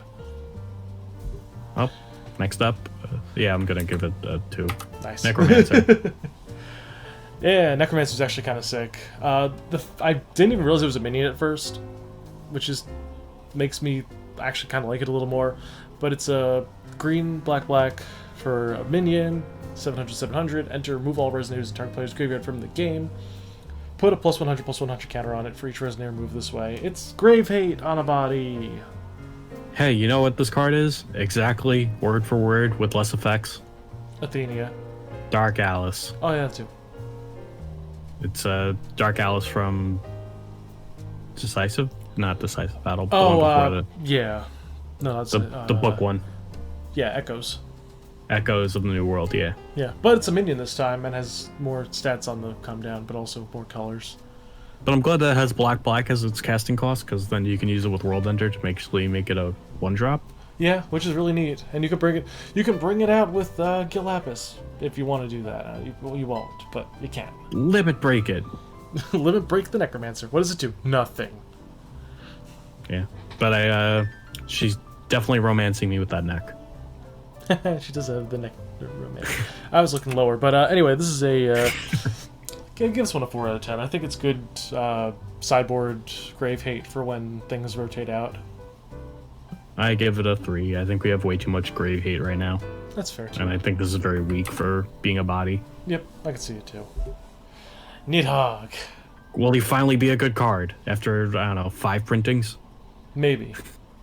Alright. White, black, flying, you gain barrier.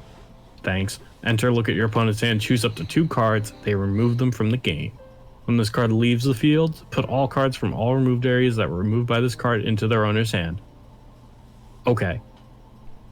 This card's actually kind of sick. Yeah. I kind of like it to cheat him with resistance. This is probably one of the best resistance cheat in targets, other than Ouroboros, obviously. But this thing is just like, if Ouroboros is just big stupid idiot damage, Nidhogg is like big stupid idiot, but also you have no hand. Yeah.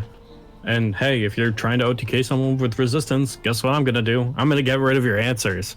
Yep. That's good. If your opponent goes down to like 1 card in hand, passes to you, you're like, alright, cool, I'm gonna hold some stones open. And they're like, okay, cool, draw. And you're like, okay, in response to you drawing a card, resistance, get rid of them, you have no hand for the turn. Okay, and now I'll get back my resistance, and the next turn I'll resistance in my Ouroboros, and you're dead. Yep. Or I'll resistance in another Nidhogg at instant speed, and we'll keep the cycle going. And make sure you never have a hand, so that you can't get them off the field to get those cards back. Yep. Another fun thing about him is that he has the Izanagi thing, where it's like if you bounce him back or destroy him before his leaves the field trigger, well, before his enter resolves, the leaves the field trigger doesn't actually happen. Well, it happens. It just happens before there's anything in the removed area for it to return. Yep. So you can permanently remove things with him if you're cheeky and want to waste a bunch of will. I mean, it's kind of easy with Yggdrasil's Grace. Yeah, that's true. And then you get to double up on the effect. That's actually kind of nutty. Wait a minute, hold on. We're thinking with portals now, buddy. Rip out 4 cards from your opponent's hand, 2 of them are permanent. And then you still have a big 12/12 flying idiot that gives you barrier. Yeah, that seems pretty impressive. Yep, gave this card a 6. I think he's got really weird niche applications, like a lot of the cards that I think have potential, and he's not immediately strong on his own, but I think he can make some fun shit happen. Screw it. I'm giving him meme bonuses, so now he's an 8. Oh, you got He wants meme a bonuses 6. going on, alright. Alright. Next up is the worst of the card soldier support.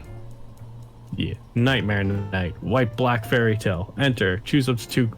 Banish a light crystal. If you do, look at the top 4 cards of your deck. You may reveal Fairy Tale Resonator from among them. Put it into your hand. Then put the rest in your bottom of your deck in any order. Or you could banish the Darkness Crystal. If you do, target Resonator gains -10/-10 until end of turn. Whenever another Fairy Tale Resonator enters the field under your control, you may return this card to its owner's hand. I didn't need that last effect, but thanks. We didn't need any of these effects, but thanks. I mean, I like having an enter that's like kill a thing. Enter kill thing's fine. But I just wish this thing had quick cast. Why doesn't this have quick cast? All the good ones have quick cast. Yeah, but it's okay. He's just I don't get why he's so bad compared to the rest of them. I give this guy a 3. I gave him a 2 because I really dislike the fact that he's meant to be the ace, and there's no sign of him being an ace in his name. Yeah. I mean, if you squint really hard, the R in Nightmare could be a C. Okay, sure. Alright, cool. 3. Knight Mace Knight. Perfect. Okay, that's all we needed to know. This card's bad. Terrible. Paratrooper of Legionus. Okay. Paratrooper. I like this card. I like this card too. I don't know if I consider it bad yet, but I really like the way it's designed. It's a green Machine Gwyber. Machine Gwyber. It's green and blue, blue, blue, blue. For a machine human with flying, pay 1 less to play it for each machine you control. No, play blue less. Oh yeah, sorry, play blue less. So he'll never be 0 cost, but he can always be green. Yeah, and if you pay this card for green, you're playing Gwyber, literally. Yep. Literally. I don't know. We've seen like Remote Control Beast is obviously better because it can cost 0, but this thing is just like a 12/12 flyer too. You play it in Arthur and you just have it as a cheaper guy immediately, and then you get him cheaper, and then you. I don't know. I like this card in Machina. I don't know how I fit it in because a lot of your OTK turns are really tight on mana. So I mean, you could also just having Maribel on board means this thing is already coming down cheaper. Like. Yeah, 1 cast of Maribel, and it's basically a blue-green. Yeah. I don't know. I feel like this card just has a lot of potential. I don't know if it fits into any of the specific decks that are going to come about, just because I think most of the Machina decks have a specific game plan. I think Arthur doesn't really see this, and once he rotates out, it's whatever. But, I don't know. I give this card a 6. I think it's got some really nice potential to him. I give it 5. It's fun. I don't think it works, though. But, there's someone going to be playing around with this card, which is good enough to make me give it a 5. Yep, agree with that. Next up, Royal Straight Flush. Nice. It's a white-black mage art. Quick cast. Destroy target resonator if this card is awakened. Instead, destroy all non-magic stone entities your opponent controls, and put all cards revealed by this card's awakening cost from your hand into the field. Awakenings to reveal all the night cards that we saw earlier. Yep. I really like this card by its design, but it's pretty atrocious. This is your turn 2 Exodia for Dark Alice. Yep. If you actually go out of your way to play these cards, which I hope you don't, because 3 of them are Nightmare pretty Knight. bad. Yeah. Well, even King of Kings isn't that good of a card to just have in your hand or save the queen. True. Though those can be discarded for effects, but we've already established that that's not great. They're okay. Yeah, they're okay. It's yeah, I don't know. White-black destroy target thing isn't that good in the first place, which you kind of need that to be an okay effect, and you would hope that it would bring you closer to your win condition. Yeah. The fact that it's a mage art is pretty decent for Dark Alice, but other than that, it's just kind of meh. Yeah. So Not impressed. I'm not impressed either, but I think somebody is going to get absolutely roasted by it, and I think this is a deck that can technically play it just for the first effect and maybe tries to like splash in a few 1-ups to try and get the meme dream. So I gave it a 4 for the meme bonus. I gave it a 3. I don't respect this card. Sick. Okay, cool. Hey, I've seen this card talked about recently. I've seen talked about a lot. It's Schrodinger. It's a Schrodinger. black-white fairy tale. Quick cast, enter, remove target regalia or residue you control from the game, then put it into the field rested under its owner's control. Banish a light crystal. This card becomes a 10-10 Resoneer with Drain and Internal until end of turn. Banish a darkness crystal. This card becomes a 10-10 Resoneer with Bane and Precision until end of turn. This card's really good. Yeah. You know what other card became a 10-10 Resonator and was really good? Which one? Maribel. Oh yeah, that's pretty good. And that one doesn't require like a lot of setup to do, so it has to be pretty good. Yep. Obviously, the first thing that a lot of people are going to talk about with this card is the fact that if you bring it out with Sigurd, it can flash the Sigurd. Sigurd enters again, gets the next one. This one flashes out the Sigurd, gets the next one. The fact that this one isn't returning it to the field at the end of the turn, it's returning it immediately rested. Yeah. It's kind of a big deal. But also at the same time, it's like, this isn't happening on turn 2. You're not often going to have exactly the mana you need for it. So, I mean, just the fact that this card is Dreams of Julia for white-black is pretty good. yeah, the fact that it's also just a quick cast thing that does it is super sick. Definitely think there's some meme opportunities with it too. This card fits into the Nidhogg deck that we were talking about. Hell yeah. But, yeah, this card's just great. It's, I don't know if you, well, if you're doing the Sigurd OTK, it's a 4 of, but I don't know if it's a total 4 of in the Dark Alice decks. I think it's like an alternate win con that you use there. I don't know. A Drain Eternal 10-10 at will is really strong. Yeah, I can see it too. Oh yeah, because having a quick cast and then having it immediately able to, yeah, that's pretty nice. It's like both at will and then like it's hard to get rid of and it's annoying. Yeah, Because like if they go to try and remove it, it has the same like things with Maribel where it stops being regalia, oh, so yeah. it dodges stuff. Yeah. This card's a pain in the neck to deal with. Yep. So I give it an 8. Yeah, I agree with 8. I could also see 9. I'll give it 9. Maybe Yeah. different. It's a strong 8. Next up is Shadow Swords Master. Apparently this girl lost her name. I'm not even gonna bring it up. White, black, black, black. Shadow. First strike, Precision, Barrier Stranger. You may pay white, black, black less to play this card if you control 3 or more light and 3 or more darkness crystals. Enter, you may banish any number of light crystals or enter dark crystals. Draw a card for each light crystal. Your opponent banishes a resonator for each darkness crystal. Banish this way. Yeah. Card's decent. Yeah. It's really hard to get that discount off. That's what I was thinking when I first saw the card. I'm like, how am I gonna curve into that? Although Unknown Mother Goose helps you get there, essentially, and also helps you pay for her, because it can produce for shadows. Yeah. Which is, it's nice, but still. Just having some ability for that is, eh. You get kind of close to the dream of being able to play this on, like, turn 3. Yeah. Turn 3 of this is not terrible. Just banishing your opponent's board isn't the worst thing in the world. Yeah. Also, drawing a bunch of cards is cool, too, I guess. Yeah. If you notice by the amount of mess, we're very middle of the road here. So I'm giving it a 5. I give it a 4. I think it's too hard to cast, and I think it doesn't fit any game plans. Yeah, Like, I could see that. Just slam jamming a 15-15 is not a game plan. Not unless you're playing Gwyber. Anyway, no, 12-12s. Yeah, I can see that. Next up is Sky Crusher. Other than having the best name in the entire game. What does he do? He crushes the sky. Yeah. J resonator, your opponent control, losing, cannot gain flying. He's a 6/7 for 2. Incredible. This is our Valentina support, boys and girls. No, he's a minion. He's blue-black, it doesn't matter. Anyway, this card's not good. I gave it a 3.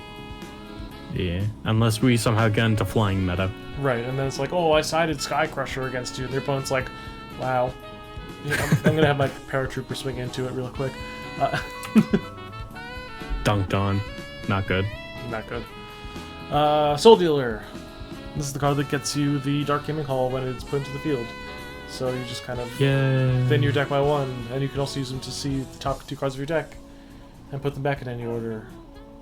Yay. He's a 6/6 for 2. That's basically all that matters. Yep, he's not great. I gave him a 3. I think that his niche is literally just searching Darkening Hall to thin your deck and just mild amounts of synergy. The fact that Fairy Tail's okay, because you can pay for him with the Unknown Mother Goose, but I think it's just a waste of mana at that point. Yeah, I feel good about having a way to search my memes and get them into the field for free-ish. Yep. Next up, Swordsman of Otherworld. What is this card? I don't remember even seeing this one. It's a 2-7-7. It's 2-7-7 with Quick Cast and First Strike. Clearly, this is one of the Architect's artworks, if I remember right. Ow. It looks so way too colorful for Architects. I know. I think it is. I'm pretty sure. It's got like he's got a gauntlet and a lightsaber.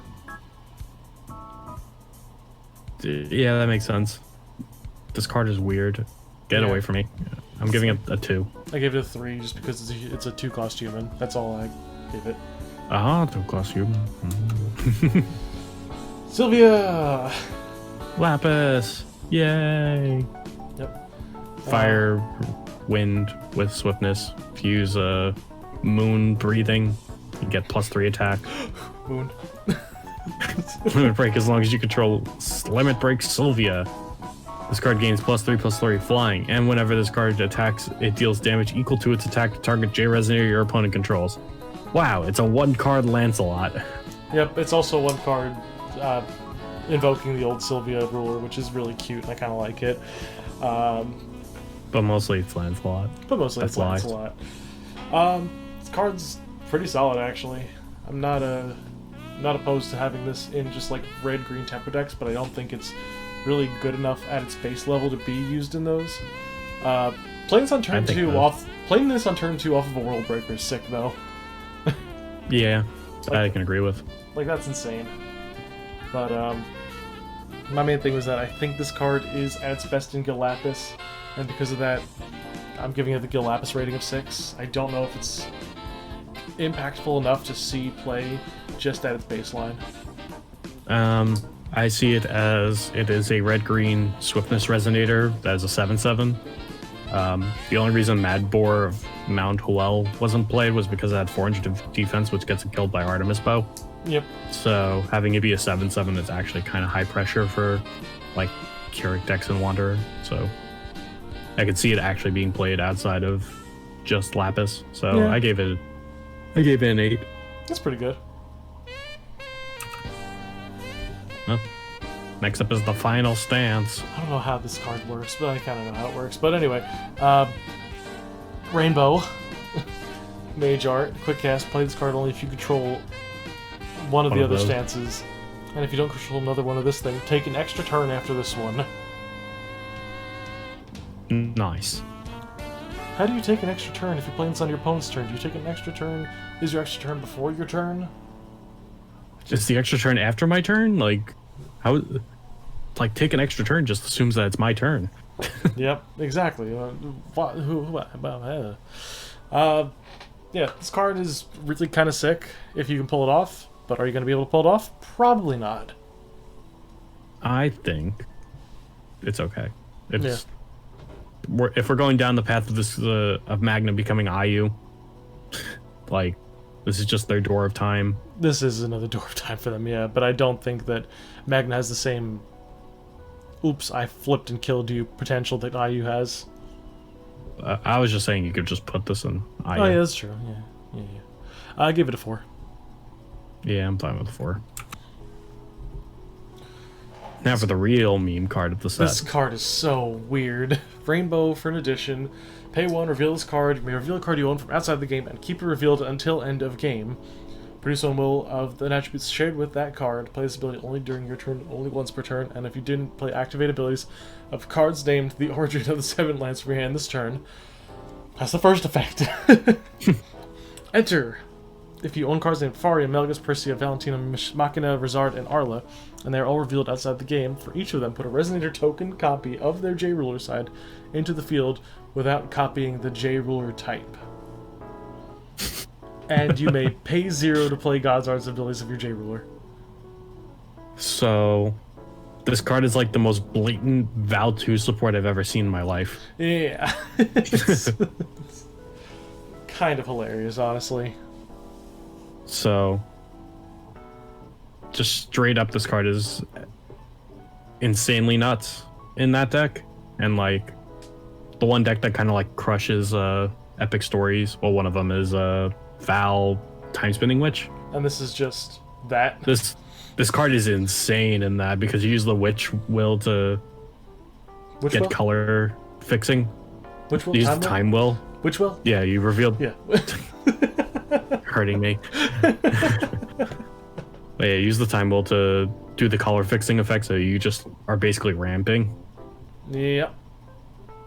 Nuts. And then you get to pay 0 for God's Arts of the things you have. Like, okay. Good thing my Val 2 has 14 God's Arts. Technically, yeah, but you're right. You're right. The one thing I do want to say about this card, the fact that the will symbols and the rainbow on the insignia not matching up is hurting me. Why'd you have to tell me that? Ew.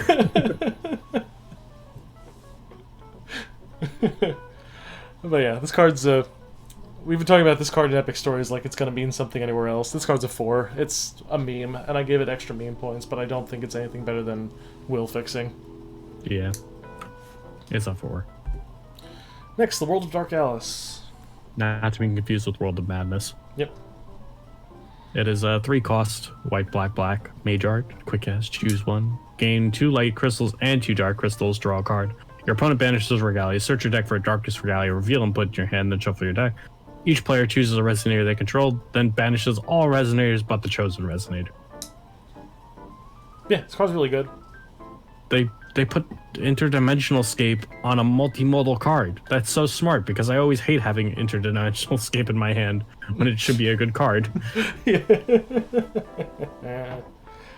The fact that this thing just like is interdimensional escape, but also is like paying a premium for effects that are not worth 3 mana, but also is mage art, so you can play it off of your Unknown Mother Goose. I don't know. This card's got a lot of applications. The fact that it's like specifically really good off of Unknown Mother Goose, and then it's like, okay, I'm going to force you to banish Regalia and then search for World Breaker for my Protect the Castle strategy, and here we go. Okay, we're good. We're done. Yeah, it really ties that strategy together pretty well. And getting 2 light crystals and 2 dark crystals to draw a card is pretty nice for the way Dark Owl support works. Yep, but I only think you actually play that effect if you paid for this with Unknown Mother Goose. Yeah, but you still pay 1. True, yep. So, card's decent. Card's nice and multimodal. I gave it a 6. Yeah, I think this card's going to be really solid after rotation. So Yeah, 6 is fine with me for right now. Titania. It's Titania. Why aren't you a fairy? Yeah. Could have been It 12 is. Protective Deities Fairy, but it's at its core, it's green, white, 2 for 12 Protective Deities. She's got Quick Cast, great, why? Flying, enter, put 2 Flight Fairy Fairy Resonator tokens with flying into the field. Rest 2 recovered Resonators. This card gains barrier until end of turn. Such a weird card. It's so weird, it doesn't make any sense, but it's fine. Yeah, I would have liked this card if it was a fairy, but I don't like this card because Yeah. it isn't a fairy. Yeah. Play it in Wanderer with Lumia. I guess. Yeah, I give it a 4. I gave it a 2. That's even worse than a 4. Nice. It's just one of those general big idiots, but yeah. All the 3 flying bodies is kind of a big deal, honestly, for me. That's fair, but still, meh. This plus attack stance. Yeah, but nah, it's so slow. Yeah, fair enough. Unknown Mother Goose, this is really good. Yeah, we brought it up like 12 times already. It's white, black, mythic. At the end of your turn, gain a light crystal or a darkness crystal. Tap it, produce 2 wills in combination of white, black. Spend this will only to play God's Art abilities, Fairy Tale Shadows, or Mage Arts. Let's go back a second. This lets you pay for fairy tales. Joey, could you remind me how many good fairy tales there are in this game? I lost count. Probably a lot. Cool, okay, yeah, it's a lot. This card's insane. Like, I want to try and play this with, like, the bad fairy tales from, New Valhalla. Like, all the ones from, like, NDR. Yeah. Just because you can play them into the curve on this thing if you're playing like white, black, blue. I know. It's going to be pretty fun to mess around with this card. Yeah. And then... Also, it's a big deal that lets you generate lightning darkness crystals, like, slowly every turn. it's also a big deal that it lets you just... you tap this, you get whatever you get off of your Dark Alice, or even trigger another Regalia trigger off of another ruler, and then it's like, alright, cool, now I have the mana open for, I don't know, playing 2 Shadow X. Yeah. Just really flexible and allows you to use your... Like, the way the World Ender is really restrictive on what you can use its will for, this one is very open with how you can use your will. Yep. So it's very much just like, hey, I'm tapping 2 will to get 2 will later. Yep. For those reasons, I gave this a 9. I think this card's actually really good.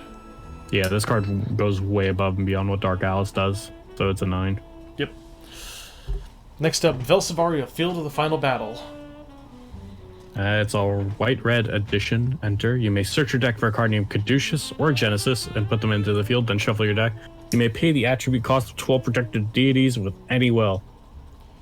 I'm glad this card exists. I am too, and I'm also glad it exists because it just lets you fetch Caduceus in your Lenneth decks. Yeah, and it lets you fetch Caduceus in your 12 protected deities deck for resistance. Yep. And it lets you fetch Genesis. You're not using it to fetch Genesis. Well, I know I'm not, Genesis costs nothing. Yeah, whatever, it's fine, whatever. But this card's so flexible, and it's so good. Well, no, it's not flexible. It does exactly what it does, and it's good at doing it. Yep, I give it a 6. It's very good at what it does. I gave it a 7. Woof. Because I think Caduceus is actually a pretty decent Regalia. I lost a little bit of that because Magnus' hand kind of gives me the creeps. But, Dang, art penalties. Yep. Next, Veteran Warrior Valhalla. This card's trash. Agreed. 1. Yeah, I don't need to talk about 1. Zane is pretty sick, actually. A Warrior of Condemnation. Green-black warrior, quick cast Bane. Enter, draw a card for each resonator put into a graveyard from the field this turn. So, what if I put, like, my Sigurd into the grave, like, 14 times this turn? Wow, that sounds pretty good. How are you going to do that? I wonder if there's a card that'll let you do that. Alter. Yeah, this card's sick. This card definitely goes into the Alter Magna decks. Yeah. I keep switching between Magna and Magna. I don't know why. Alter Magna goes into Rizard. It goes into... Probably goes into Valentina, honestly. Yeah, you can play in Valentina. Why not? It's a quick-ass Bane thing. That's an 8/8. We'll take it. It'll go into... No, it doesn't go into Melgus, but it could, because you could just, get the Stranger and then use his God's Art to sack the Stranger, draw 2, and then Zane comes in. He's like, the Stranger's gone. I'm going to draw you a card. And you drew 3. That's a lot of cards. That's a lot of cards. I give this a 5. I think he's good enough to see play in, like, Alter decks, but I don't know if he's good enough to be a Stranger in most of the Stranger decks. I give him a 6. I think he's above average choice for some decks as Stranger decks. That is fair. Ziz. He's a green-blue flying additions and Regalia you control gain barrier. Tap it to produce 1 will of any attribute. What were they smoking when they made this thing? Do you remember, what's the 2-drop 5/7? Melfi. You remember Melfi? This is her now. Feel bird yet? I feel bird. This thing's actually kind of sick. The fact that it's just... it's so weird that it's a 12 protective deities, too, because I'm like, I could flash this in and then produce a will, and it's like, why? Yeah, no. But, I mean, quick casting it in isn't bad. And it's like...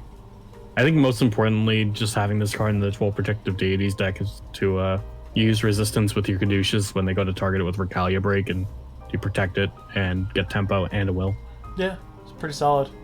And just having a 2-mana 7/7 that protects things, has flying, and can produce will is kind of cute. Yep. It does a lot. It's not a bad card. It's just not great.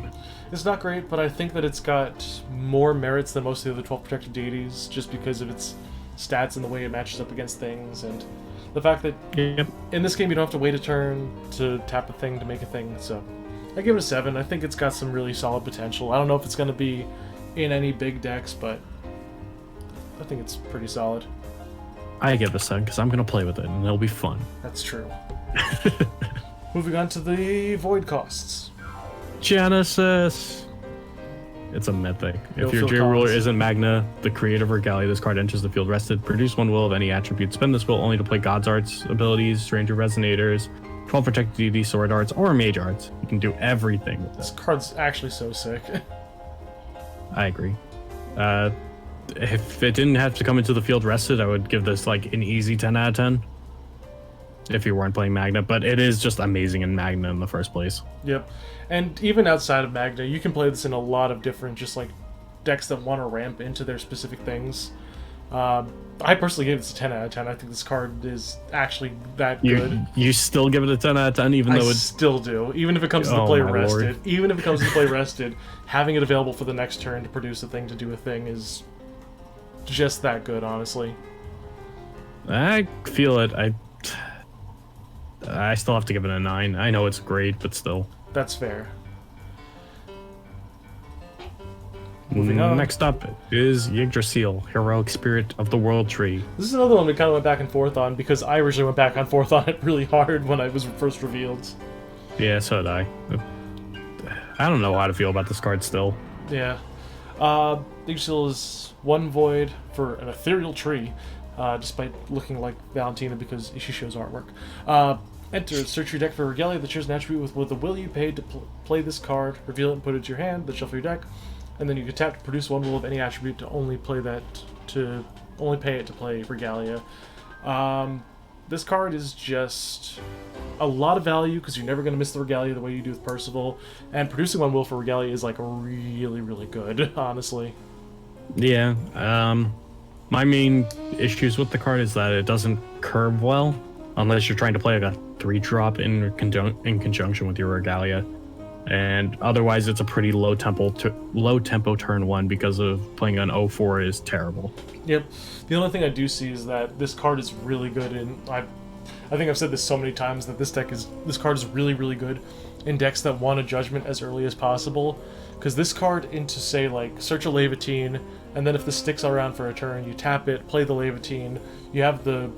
Yeah, because you just produce that, your J ruler is still untapped, you flip, you get the thing, you're still there, so you can sack it to the God's Art, get another stranger, it just turns into this massive value bomb. Yep, it really does a lot for that engine. And also in Valentina, you could just search out your Regalia, and then immediately on the next turn you have the will produce it. It's the only one that has quick cast, so you get something really interesting there. And I think this card could be a really nice fit into like Val control lists. Yeah, it'll definitely find its way into some lists. I don't think it's a grand slam, home run, slam jam into everything, but it'll fit into a lot of decks. I think it slam jams into most stranger decks other than stuff like maybe Rizard. Arla doesn't really super want it. None of the things that don't Judgment for 0 want it. Percy doesn't want it. Machina, iffy just because. Nah, I don't think Machina wants it. Because you have Maribel. Yeah. There's already too much recurrence on that. Yep, so she sees play in. I think she doesn't see play in everything, but I think she's vital to what she sees play in, so I personally gave her a 9. Yeah, I can feel a 9. If you fit into everything, I would give her a 10. Yep, agreed. And then we've got the stones. We have rocks. Blackness look at that Moria rock. 5. It produces Moon, great.